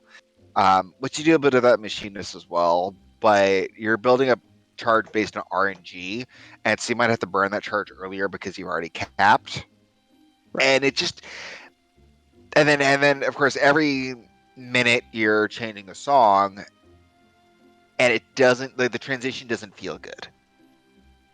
There's something about Bard that I don't like. Like I'll take Dancer over Bard, but Bard is probably my least favorite class to play. Yeah, I'm I could looking at see this it. list. It's definitely Bard. Even though it's pretty much the exact same gear, exact same setup, exact same faffing around in the distance. I just don't like Bard. No, I get it. Even though Parse is better than Machinist right now. uh, if there were any jobs that you would hope would actually get a rework, what would they be? Or just So what job would it be? as I said earlier, I think both Samurai and Ninja could use a rework, not because they need to change how the skills behave, but just to as I said, flatten the abilities, convert things into like 1-2 button combos the same way that Viper and Reaper are. So that there's not as much button bloat. Right. Black Mage could use this. Sorry, my mic moved. You're good. Black Mage could use a little bit of that as well. It's honestly though those two classes are probably the ones I'd point at the most on that. Everything else plays fairly well. Um, at the moment, I'm unhappy with how Gunbreaker feels. Gunbreaker was probably my favorite tank for Endwalker, but it's now my least favorite tank for Dawn Trail. Hmm.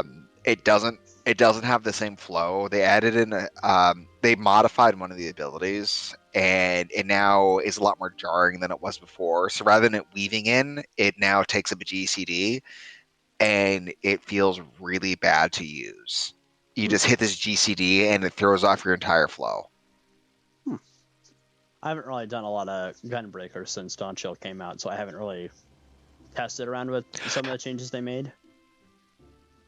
But I'm level Yeah. 90 Gunbreaker, so I mean. Yeah, but almost every other class got some smoothing over. Like they made it so Dragoon and Monk don't need to rely on True North nearly as much. They Right. still have to rely on it to a fair degree on some fights, but they smoothed those over, leveled them out. And I know Monk as a whole actually went through 2 iterations this expansion. One where it was just like, no, no, you're dragon kicking as much as humanly possible. Um, and then it was switched over to like, no, no, by the way, we made a mistake there. Go back to your regular rotation. And I was like, okay. And both are fair. But yeah, Ninja and Samurai just have too much button bloat. I literally have a whole second tab for ninja abilities just to go through my openers and my mudras.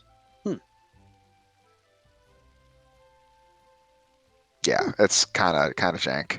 No, I don't blame you. Ninja was for me one of the ones that I was just like, it feels cluttered to me because of the mudras. Oh, incredibly! Like here, I'll chat this to you real quick so you can take a gander. Yeah.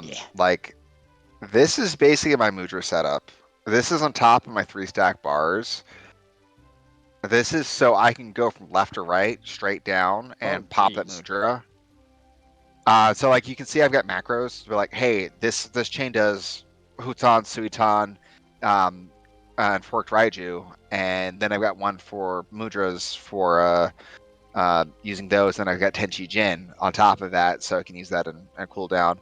And that's just that's bar 3 at the top with a stack on top of it. It Damn. helps immensely, but again, that's like where I'm saying like Samurai needs something in there to not make it as ugly. Yeah, Right. Samurai is 1, 2, 3, 4, 5, 6. Yeah, it's 6 buttons for its various combo chains. When it's like if you're starting a combo chain, you only need 1 button. Just let that change to another button. Um, yeah, bleh. Just bleh. Just bleh.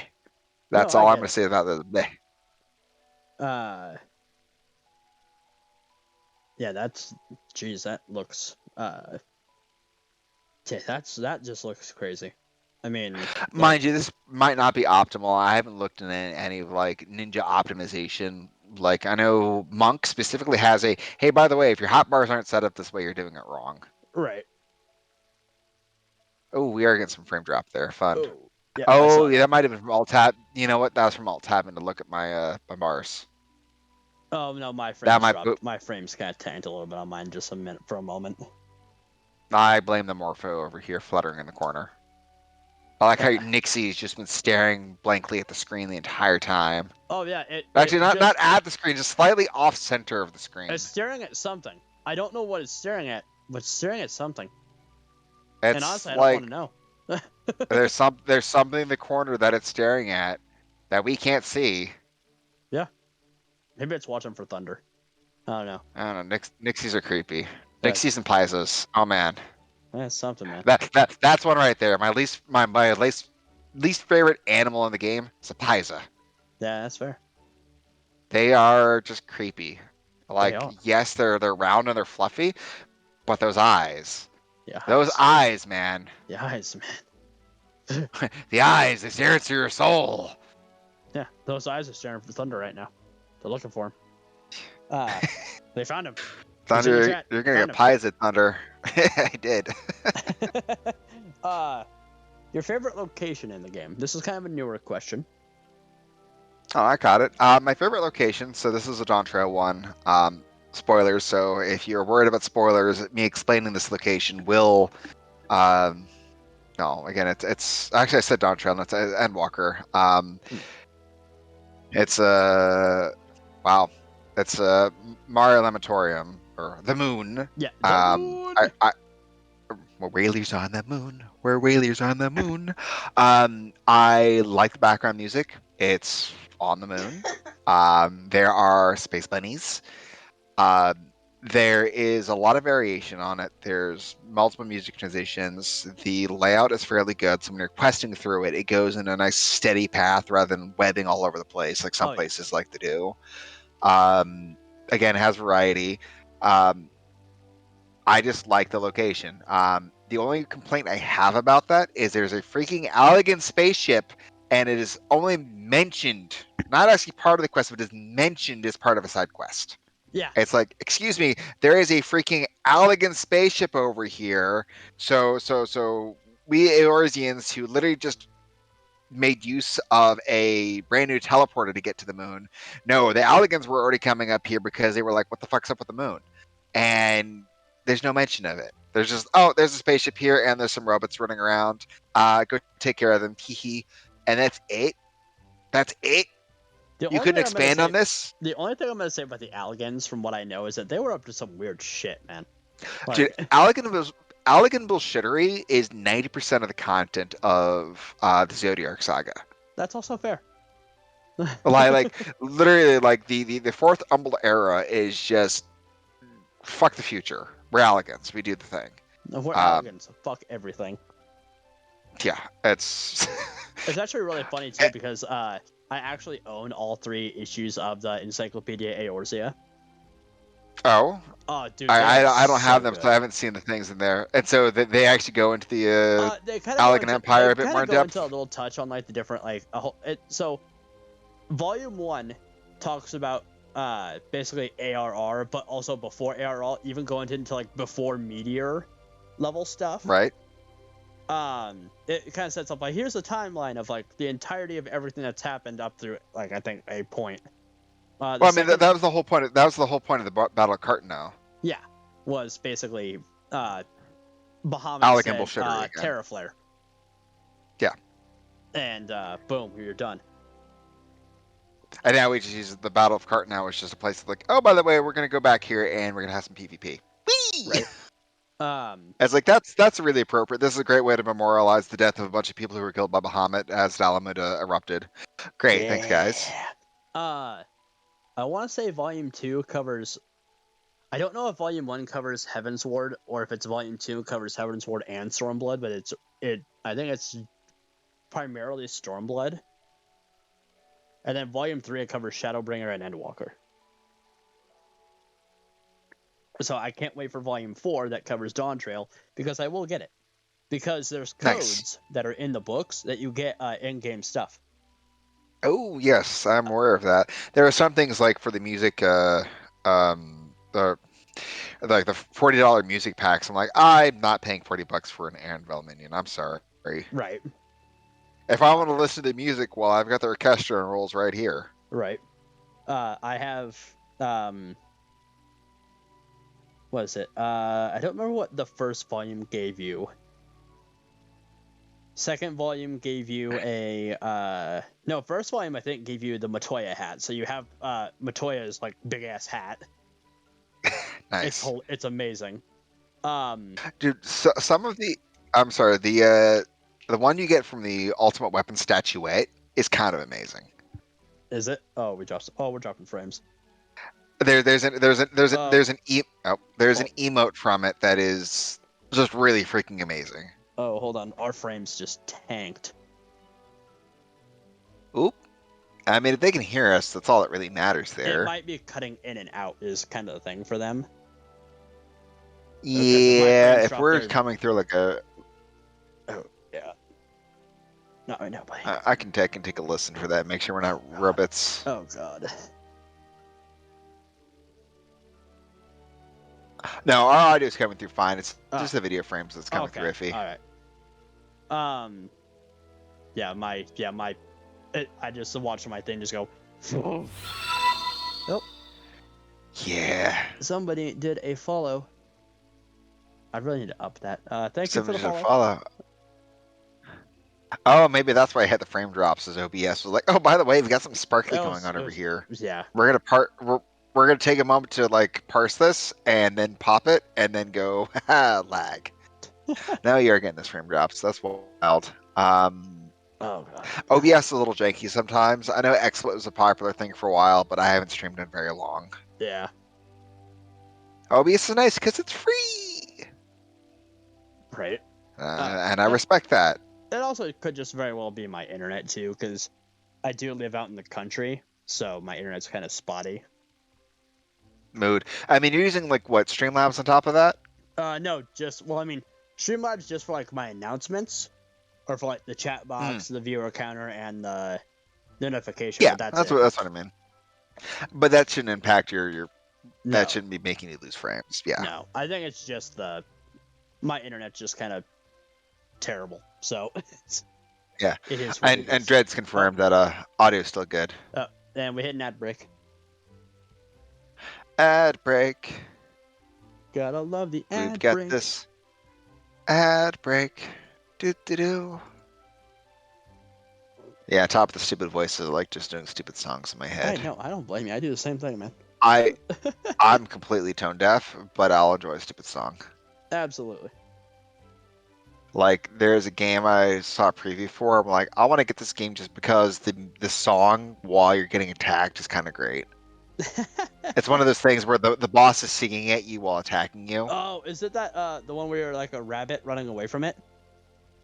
Or it's a no, it's you're not. It's a goat kid, but it's a Billy Yeah. Bucky or something. Yeah, I know exactly what you're talking about. Yes, it's that one. Yeah, no, I saw that. I'm like, Billy Bust Up. There we go. Yeah. I saw that, and I'm like, this song is really good. It's actually the song is phenomenal for what it is, especially the way that they're portraying it while you're doing this runaway. It's like that's kind of amazing. There's been a couple of games that have done that. Classic is Conker's Bad Fur Day. Oh, Conkers. Where you're fighting King of Pooh or pile of shit. Yeah. And he's singing about your demise. There's a lesser known Stubbs the Zombie, where you got a barbershop quartet trying to kill you. Stubbs the Zombie is a really underrated, unknown game. Oh, And Stubbs the if Zombie. you like, so it sounds like you've played Stubbs. I know of it. Honestly, gameplay wise, it's not bad. But honestly, the music is where it peaks. The music and the humor is where it peaks. It has a lot of these it has a how to describe it. It has modern covers of older songs. And they got some really high profile artists in there. They're like, for the time at least, they're like, by the way, we got like Smashing Pumpkins and some other groups in here to do covers of these 1930s, 1950s songs. And they're actually quite good. So the music is excellent, but then the humor is also goofy because you're playing a zombie door to door salesman who is out to retrieve his love and promptly zombify her. Right. Um, but yeah, it's you are the downfall of society in the city of tomorrow as Stubbs the zombie, because you got with the farmer's daughter while going door to door, and he came up with a shotgun and kind of ended you. I can't remember what actually was the impetus of becoming a zombie, but it's a fun game. And it's also in the Halo engine, which is kind of weird. Like they actually took the engine from Halo, did this. I think it was through Microsoft Studios, which is why they had access to the engine to begin with, and just went with a game where you're playing a zombie. It was goofy. It was dumb. It was fun. Right. All right, sounds like we're live again. Amazing. No, yeah. I definitely agree with your option of Mare Lamatorium too, though. It's a great area. Yep. Least favorite location. It's funny. It's also in a Endwalker. So it wasn't that the location itself was bad. It's just that as part of the storyline, it became annoying. Right. So following Mary Lortorum was Ultima Thule. Like I liked going into Ultima Thule and doing all the stuff in Ultima Thule. However, as part of the storyline, they changed the background music, and then they don't change it back. It ends up with the end of game song that loops indefinitely, and it was really neat when it was first there as part of the storyline. If they just kept it so that it ran until you got through the main story and then reverted back to its normal music, I would have been fine. But no, it just keeps singing this darn song. And when you're in there grinding fates or doing the societal quests that are there, and all that's playing is this freaking music, and it's not isolated to this one area that you're running around in, it really just started driving me insane. It literally killed the area for me. Like I liked the area, and then I really didn't, and I really didn't. Um, it's an issue with the final area in Dawn Trail as well as it is. I don't know if they're going to change it in the future as part of societal quests or not. But at the moment, as you go through the story, the area starts neat and then gets really bland and boring as part of the story. Um, it's just actions that are done in it, and it doesn't revert, and you just end up with this zone that is meh to be in. Right. It's just a big disappointment to be there. Um, that's just between those two, honestly. Um, but yeah, it's meh. I do hope that changes for the Dawntrail one. I think it's intended to as part of one of the last societal quests, but it's not there yet. Mm. Um. Do you have a topic of discussion, or do we want to go ahead and go to wrapping this up? I leave it up to you. Type of discussion. Oh man, I didn't even. This is one I didn't think of. Shoot, topics of discussion. Oh man. Okay, tidbit I like to bring up. So, back in the day, you could bring Disciples of the Land into Ifrit. I don't know if you played during 1.0. I did not know. I joined into 14 about what was it? I started playing probably midway closer to the end-ish of Stormblood. Okay, so you're way in there, in Yeah. deep. Got it. So in 1.0, this is before the game was actually good. This is when the game was absolutely terrible. This is before UCP's team took over. The game was just a boring slog and actually had like 20 quests. That was it. It was abysmal. But when Ifrit was first released, you could still bring in Disciples of the Hand, Disciples of the Land as part of your party. Amazing. And at the time, yeah. So at the time, though, Disciples of the Land, so they didn't have stealth like they do now. Like right now, if you're Disciple of the Land, you are stealthed. Enemies do not see you unless you really screw up somehow. But at the time, you could bring them into combat. They had a skill called Stone Throw or Wrist Flick, where you could stun an enemy. Well, if you've done Ifrit and ARR, Ifrit can be stunned. You can interrupt all of his eruptions until you hit diminishing returns on stuns. Yeah. So at the time, the Paladin would have to burn through TP in order to, or I say Paladin, sorry, Gladiator would have to burn through TP in order to use Shield Bash. And it wasn't reliable because they could barely hit anything. So you could bring in a Miner, and the Miner could interrupt every single one of Ifrit's major worst attacks, which was Eruption. It was the goofiest nonsense. So you'd have a Lancer as your tank, you would have a Miner handling the stuns, and everyone else should be going ham on it. Right. Very, very silly things. I just like to bring this up because I'm old. 'Cause you're- I'm old. I actually, it's fun. It's terrible on my part. So I could have grandfathered into the discounted rates from 1.0, where it was, I think it was like $10 or $11 per month. However, I dropped my sub at the time so I could get through freaking finals because I was spending too much time playing Final Fantasy and not enough time studying. Right. It was a better choice in the long run, despite where my degree has not gotten me. But yeah, I have a bit of FOMO where I'm like, I wish I'd played it back when UGP's team picked up the end of the game because I did miss out on the end of game storyline, despite having my a Meteor Survivor tramp stamp. Oh yeah, if you're not aware, if you played 1.0, you get a special tattoo. Oh boy.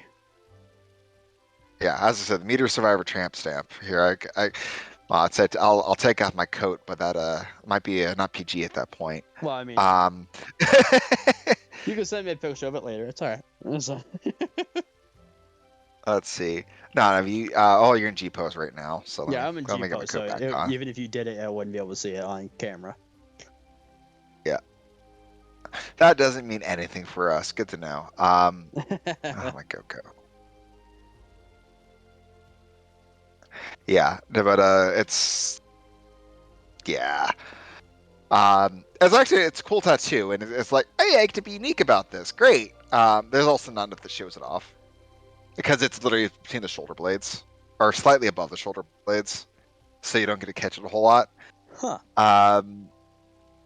But yeah, that is a thing. So if you ever see players with a unique tattoo, it's because they're 1.0 players or 1.0 characters. Like if I made a new character, I would not have the Warrior of Light tattoo. Right. That's interesting. I didn't know that was a thing. Yeah, they also for a number of quests they had slight dialogue changes during 1.0. So like when you run back into Sid or Biggs and Wedge, they're like, "Oh hey, it's you," and like, "Oh hey, neat, we get to pick up these relationships." Or when you're back to dealing with the Scions, they're like, "Oh hey, what's up, dude?" Well, hey. Interesting. Yeah. Um, Pray return to the Rising Stones. No. Oh no. So Oh, Rising that's the Stones. difference right there Rising versus the Stones is Waking Morgana. That's Sands. right. Oh, So, and Rising Stones are more done. Sorry, so there's the Waking Sands, and there's the Shifting Sands, which was before the Waking Sands, funny enough, if I recall. in the alt Oh, the streams that we trailer, I do. know.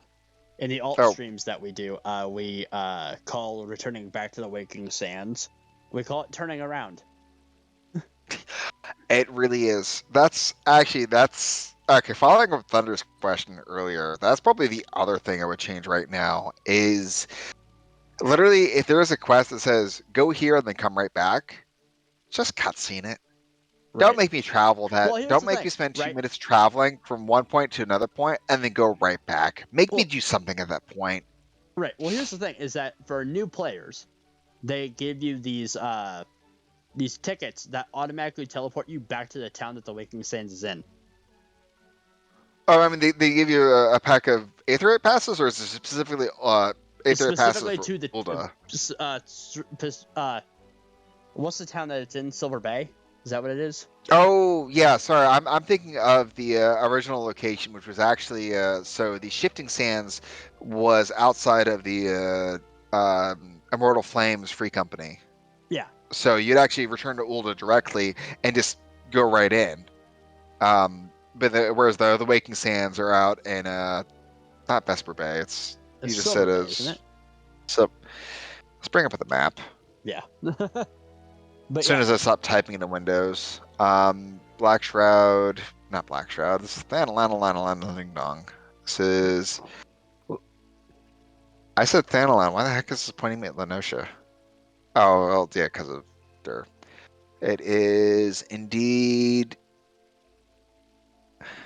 Word I cannot read because it's in Eorzean text. Is it? Can you not zoom in and it'll go to English? I mean, there's Cape Westwind, there's the Footfalls, but the area, settlement, Hmm. settlement, and then there is Eorzean text, which yeah, I can't read that. Well, I can't read that to save my life. but they give these little envelope things that you I can know. use that'll automatically teleport you back to Oh, that town. it's Vesper Bay, Vesper Bay. Okay. Yeah. not to be confused with Vasper Bay, which is me. It's you. Uh. Yeah, but they gave you these tickets that you can use to automatically teleport back to Vesper Bay, so you don't have to, go to Horizon and then walk all the way down.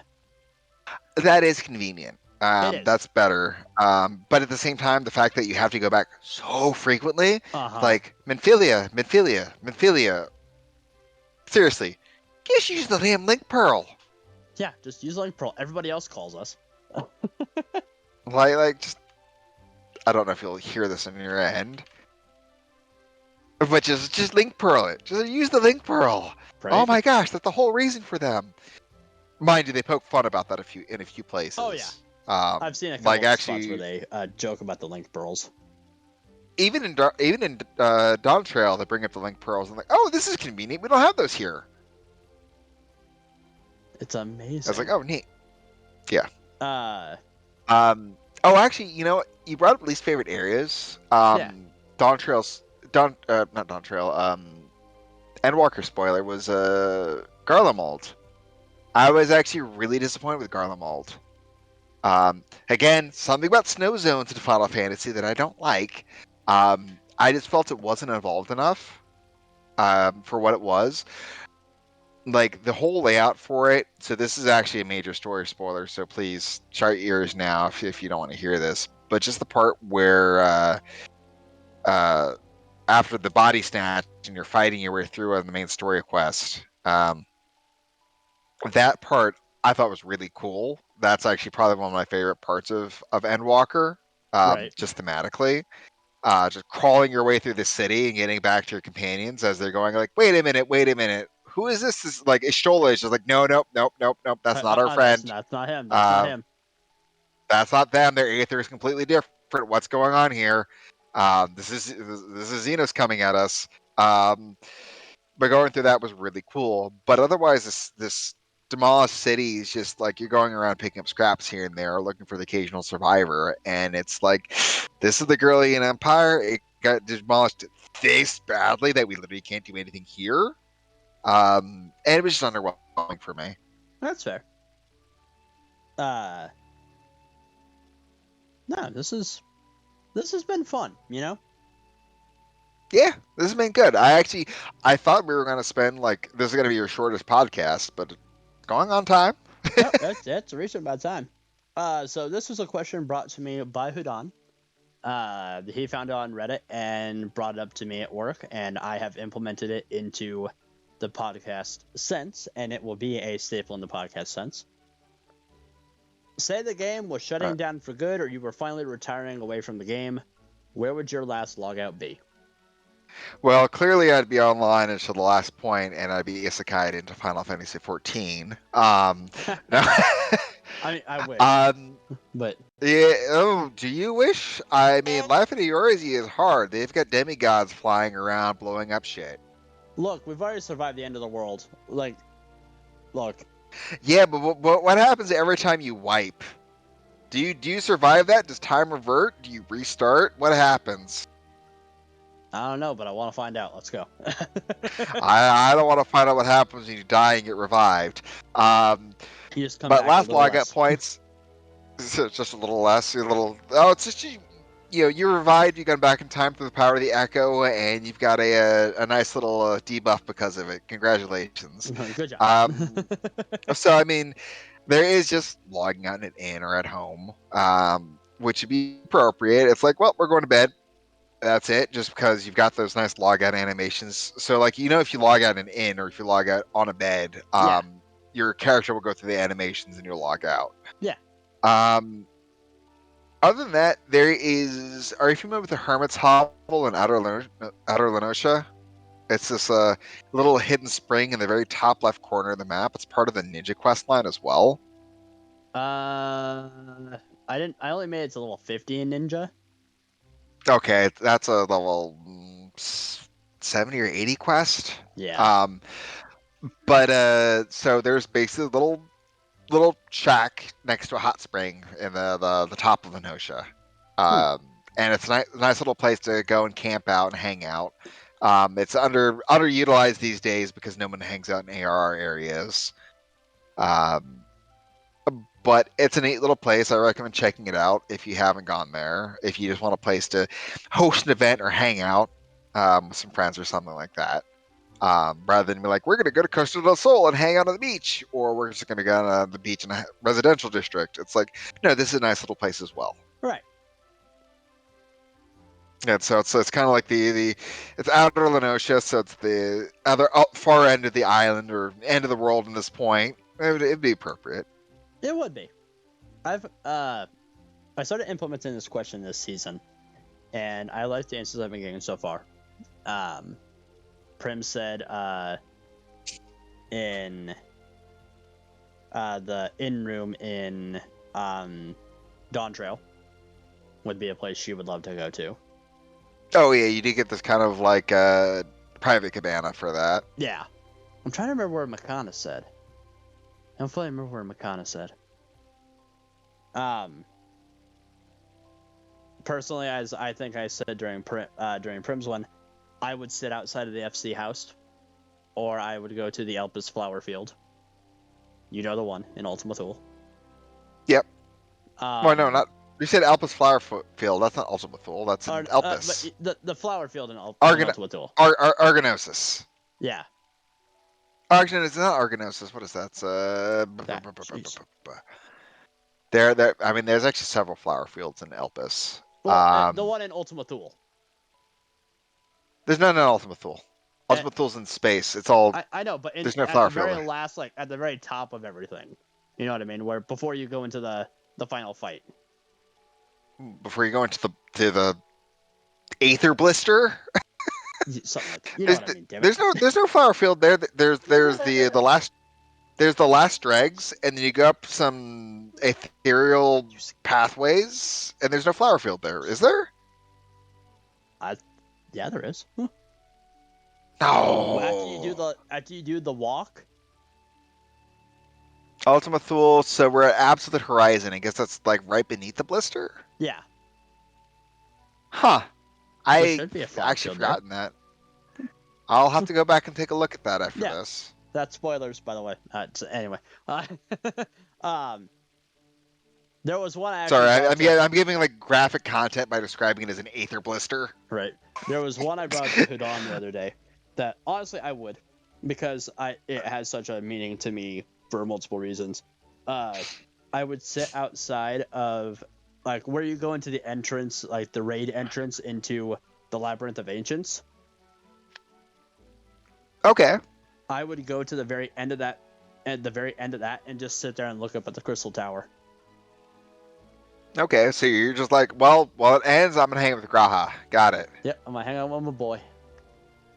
I feel bad. So again, I'm an older player. So when I got back into the game after I took a break during Heaven's Word, and came back during Shadowbringers. And so when it came back to the Crystal Tower, I'm like, who's Grahatia? No, who? Who this boy? I'm like, who is this red-eyed, yeah, red-eyed, like this Alec-eyed mofo? I'm like, oh, It's our this is biggest supposed to be a simp. big reveal. It's been 9 years, dude. It's our biggest simp. Dude, Graha, I actually really like Graha as a character these I do days. too. Like, he wants to go out and just be Warrior of Light's buddy. He's like, hey, you gave me some meaning to my life. You gave it back to me. But like, I have my own life. I'm not chained to this inheritance of being this ascendant of the Alligans. I get to be my own dude. And then we also met again at the Crystal Tower in Norvrant, and they want to hang out with you. They want to go on adventures. They want to be your buddy. And so honestly, well, sorry, during Shadowbringers, when the oh, who's knocking at your door, and it's Graha, I'm like, okay, Graha's here to have a midnight rendezvous. He wants a bit more than just hanging out and eating tacos. I let the boy eat a taco. Oh, he's gonna get one heck of a taco there. Tee-hee. No, no, Very good. like seriously, in any other game than Final Fantasy where there'd be a romantic interest, that would have been the time. Oh yeah, easily. That would have been the romantic interest knocks on the door. And it's like, by the way, it's Grahatia. And it's like, Grahatia has arrived to give you a little pep talk with his luscious lips. A little pep talk, if you will. Okay. So, like, favorite NPCs. So, this is going to be a really side NPC. This is one you haven't done. So, in the, so there's the Crafters and Gatherer quests. Yeah. In Dawntrail. There is a blue-haired bunny boy, which for whatever reason is the sexiest goddamn man in the game. I don't know. I think Ascendian still has for that the bait. no. So for the minor and botanist quests, oh my gosh, this blue-haired bunny boy. I don't know why. I don't know how they made him so extra hot, but he is. Pull up a picture of this man and send it to me. I need to see this. I will literally have to go there to pull him up. Oh. I can't even remember his name. Here, let me go to Tyrol really quickly. I was like, and I will. On the couch I will. On my end, so I mean. Yeah, I'm G-posed with you. I am bamfing off to Tyrol Here's or like, to and I'm Liolol. gone. I've got to show you this bunny boy. Yeah, I got to see this. I don't know why. Like character wise, he's chill. He's chill. He's a good guy. But appearance wise, I'm like, mind you, they did a lot for the Vieira males for this expansion. Like, right. They gave them some major changes that greatly improved them. But oh man, I don't know what it is about this boy. Oh my gosh, he's facing a wall. Of course. So his name is Uvlo. Uvlo. I can't get a shot of him Hold on. because of the angle. I'll look him up real quick. Hold up. I'll look him up. Yeah. How do you spell his name? FFX14. About how it sounds. Uvlo. Let me pull up my gamer skip. I'll link you. They're also seeing the screenshot. He's like, he's super pale. Oh, Uvlo God Joseph. Uvlo, I've got a derpy name. But they stuck him in like the Alright, that's not fair. The Paglathon gear, and we're like, I see him. by the I see the picture of him. This isn't even a good shot. This isn't even a good shot of him. Like when the lighting's right. Damn this bunny boy.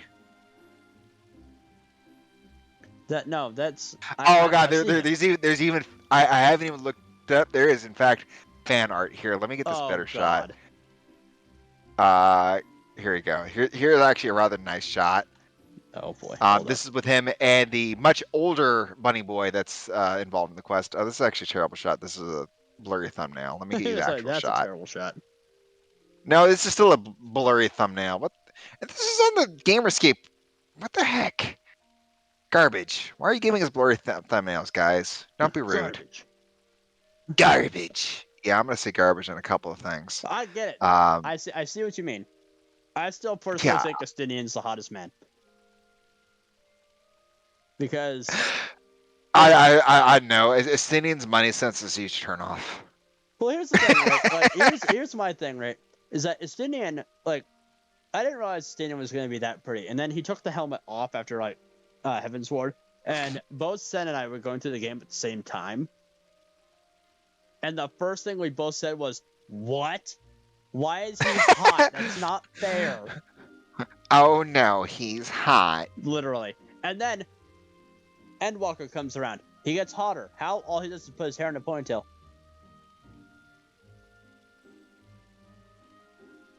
You know, he spent a lot of money on that ponytail, but he got. he spent so money. He spent 40,000 gil on this hairband. Did. It's not fair, man. It's not fair. Yeah, it's not fair. I swear. Oh no, we have an ad break coming up. Oh no, we have an ad break. So I know the answer to this. Drugs. But now we're gonna share it. Who is your nomination? Oh, Safandrius. Safandrius Lee, you are next. If he accepts it. Now, if The he alternative accepts- was Morse, but Yeah. Morse is a very If he private doesn't person, so accept, I'll I respect his will- boundaries. If he doesn't accept, I will put a poll up and just kind of throw some names up in there, see what people say. Oh, if he doesn't accept, I'll go with the person he would have chosen, which is Argo. Wait, Argo? Yeah. Okay. I'll get a hold of Seth first, see what he says, and then if Seth declines, then I'll get a hold of Argo. If Argo declines, I'll get a hold of you before putting a poll up, and I'll give you a few names. Okay. See what you think. That makes sense. Yeah, because we gotta expect people's boundaries. Not everyone's up for chit chatting, or talking about themselves or talking about the experience. Again, I totally respect that because that's not for everyone. Some people don't like being on stage. Me, clearly, I thrive on some attention once I'm comfortable with folks. I'm glad you're comfortable, around me, buddy. Oh, I could be a lot more than comfortable, buddy. Oh, hey. Dinner first, buddy. Dinner first. Oh, trust me, I can go. Yeah, I should not persist on any of that. I will go very far, very terrible places, and you'll be like, "Wow!" And then you will learn more about me than you wanted to. Far more about me. We'll let this. We're about to go into another ad break, so we'll let this last one play out. Then we'll end it out. Once the ad break starts, I don't know how soon they'll actually start on your end. It's gonna be a 10-minute ad break. No, it's at most like a minute and a half. Yep, it just started for me. So. Okay. But yeah, I'll get a hold of Seth and see what he says, and then I'll get a hold of if Seth declines, I'll get a hold of Argo. If Argo declines, I'll reach back out to you and be like, hey, so they both kind of declined. Got a couple names here that one I at least know would want to get theirs out of the way because they're not huge on doing the interview thing. But I mean, that's a terrible reason. There, it's like, oh yes, I'm gonna do the podcast just so I don't get nominated later. Well, so here's the thing: is that Sen was the same way because Sen, like, I know Sen personally. Sen is one of my best friends. Nice. And so is Sakura because Sakura is his wife. Sen is not huge on the whole interview thing, so Sen wanted to get his out of the way sometime early, so he didn't have to, not that he didn't want to be picked later, but just so that way he could get his out of the way. Then he picked Sakura, and then Sakura picked me, and I ended out season 1. But yeah, ad break ended on my end. I get that though. It's funny though. It's like sometimes people are like, oh, I don't want to talk, and then they'll spend the whole 2 hours talking.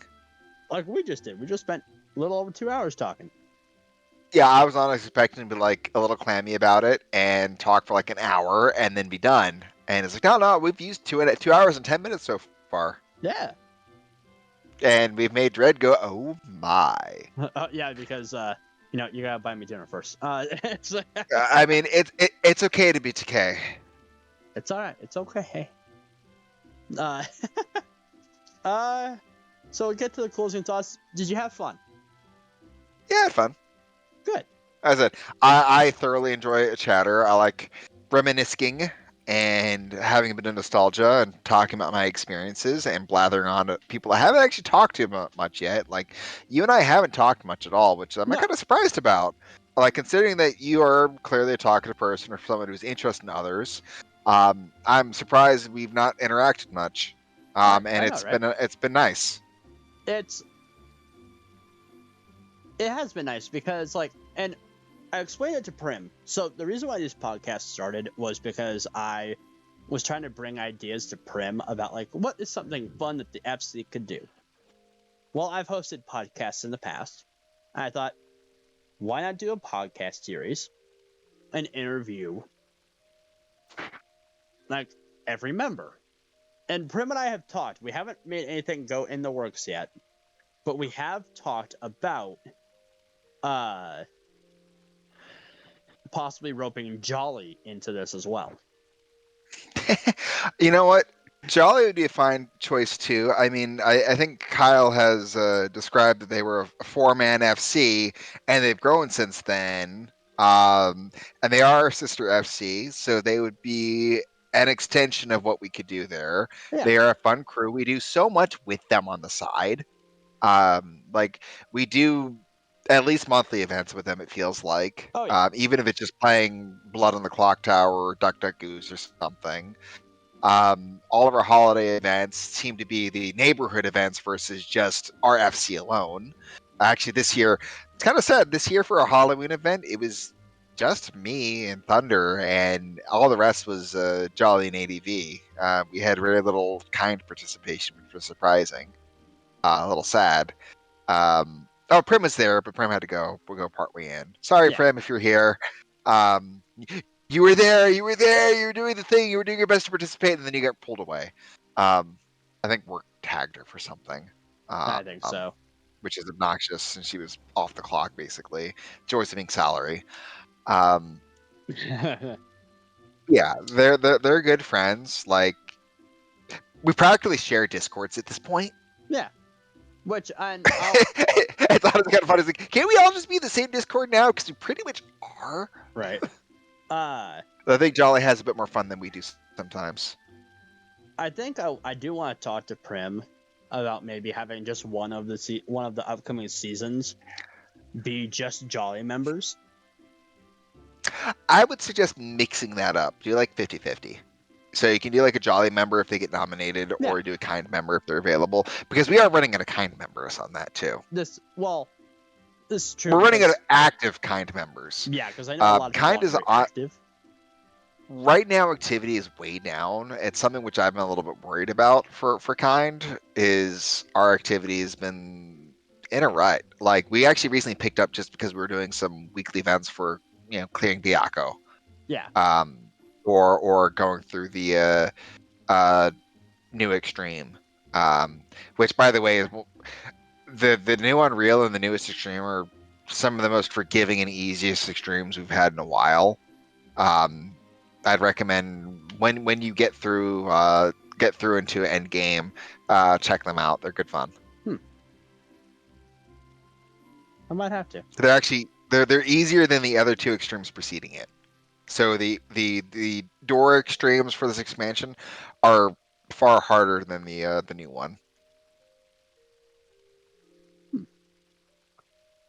Check those out. Yeah. But yeah, I think this is a good place to wrap it up. I think we definitely had fun. Talked for a good couple hours. I'll get a hold of Andreas and I'll kind of go from there. I'm trying to think. I had something in my head and I lost it. I'll just go ahead and do my closing bit.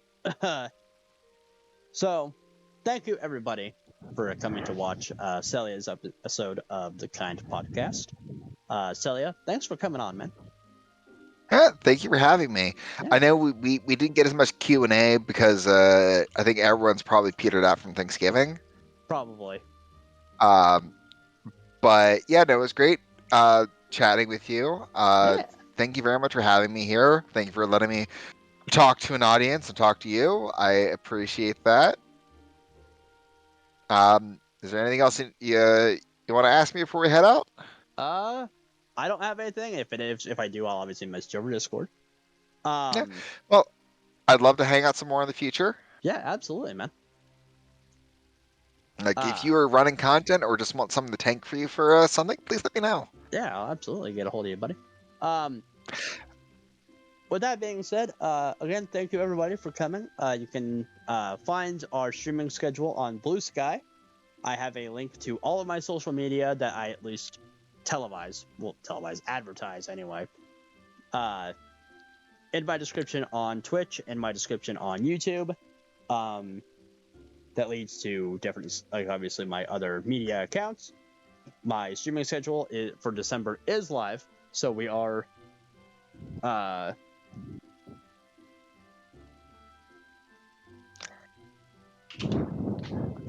sorry, my wife was asking me something. My wife. But we will be back Tuesday, December 3rd with more Legend of Zelda Echoes of Wisdom. And until then, I will see you guys later. Thank you all for coming. Have a great night. Have a fantastic night.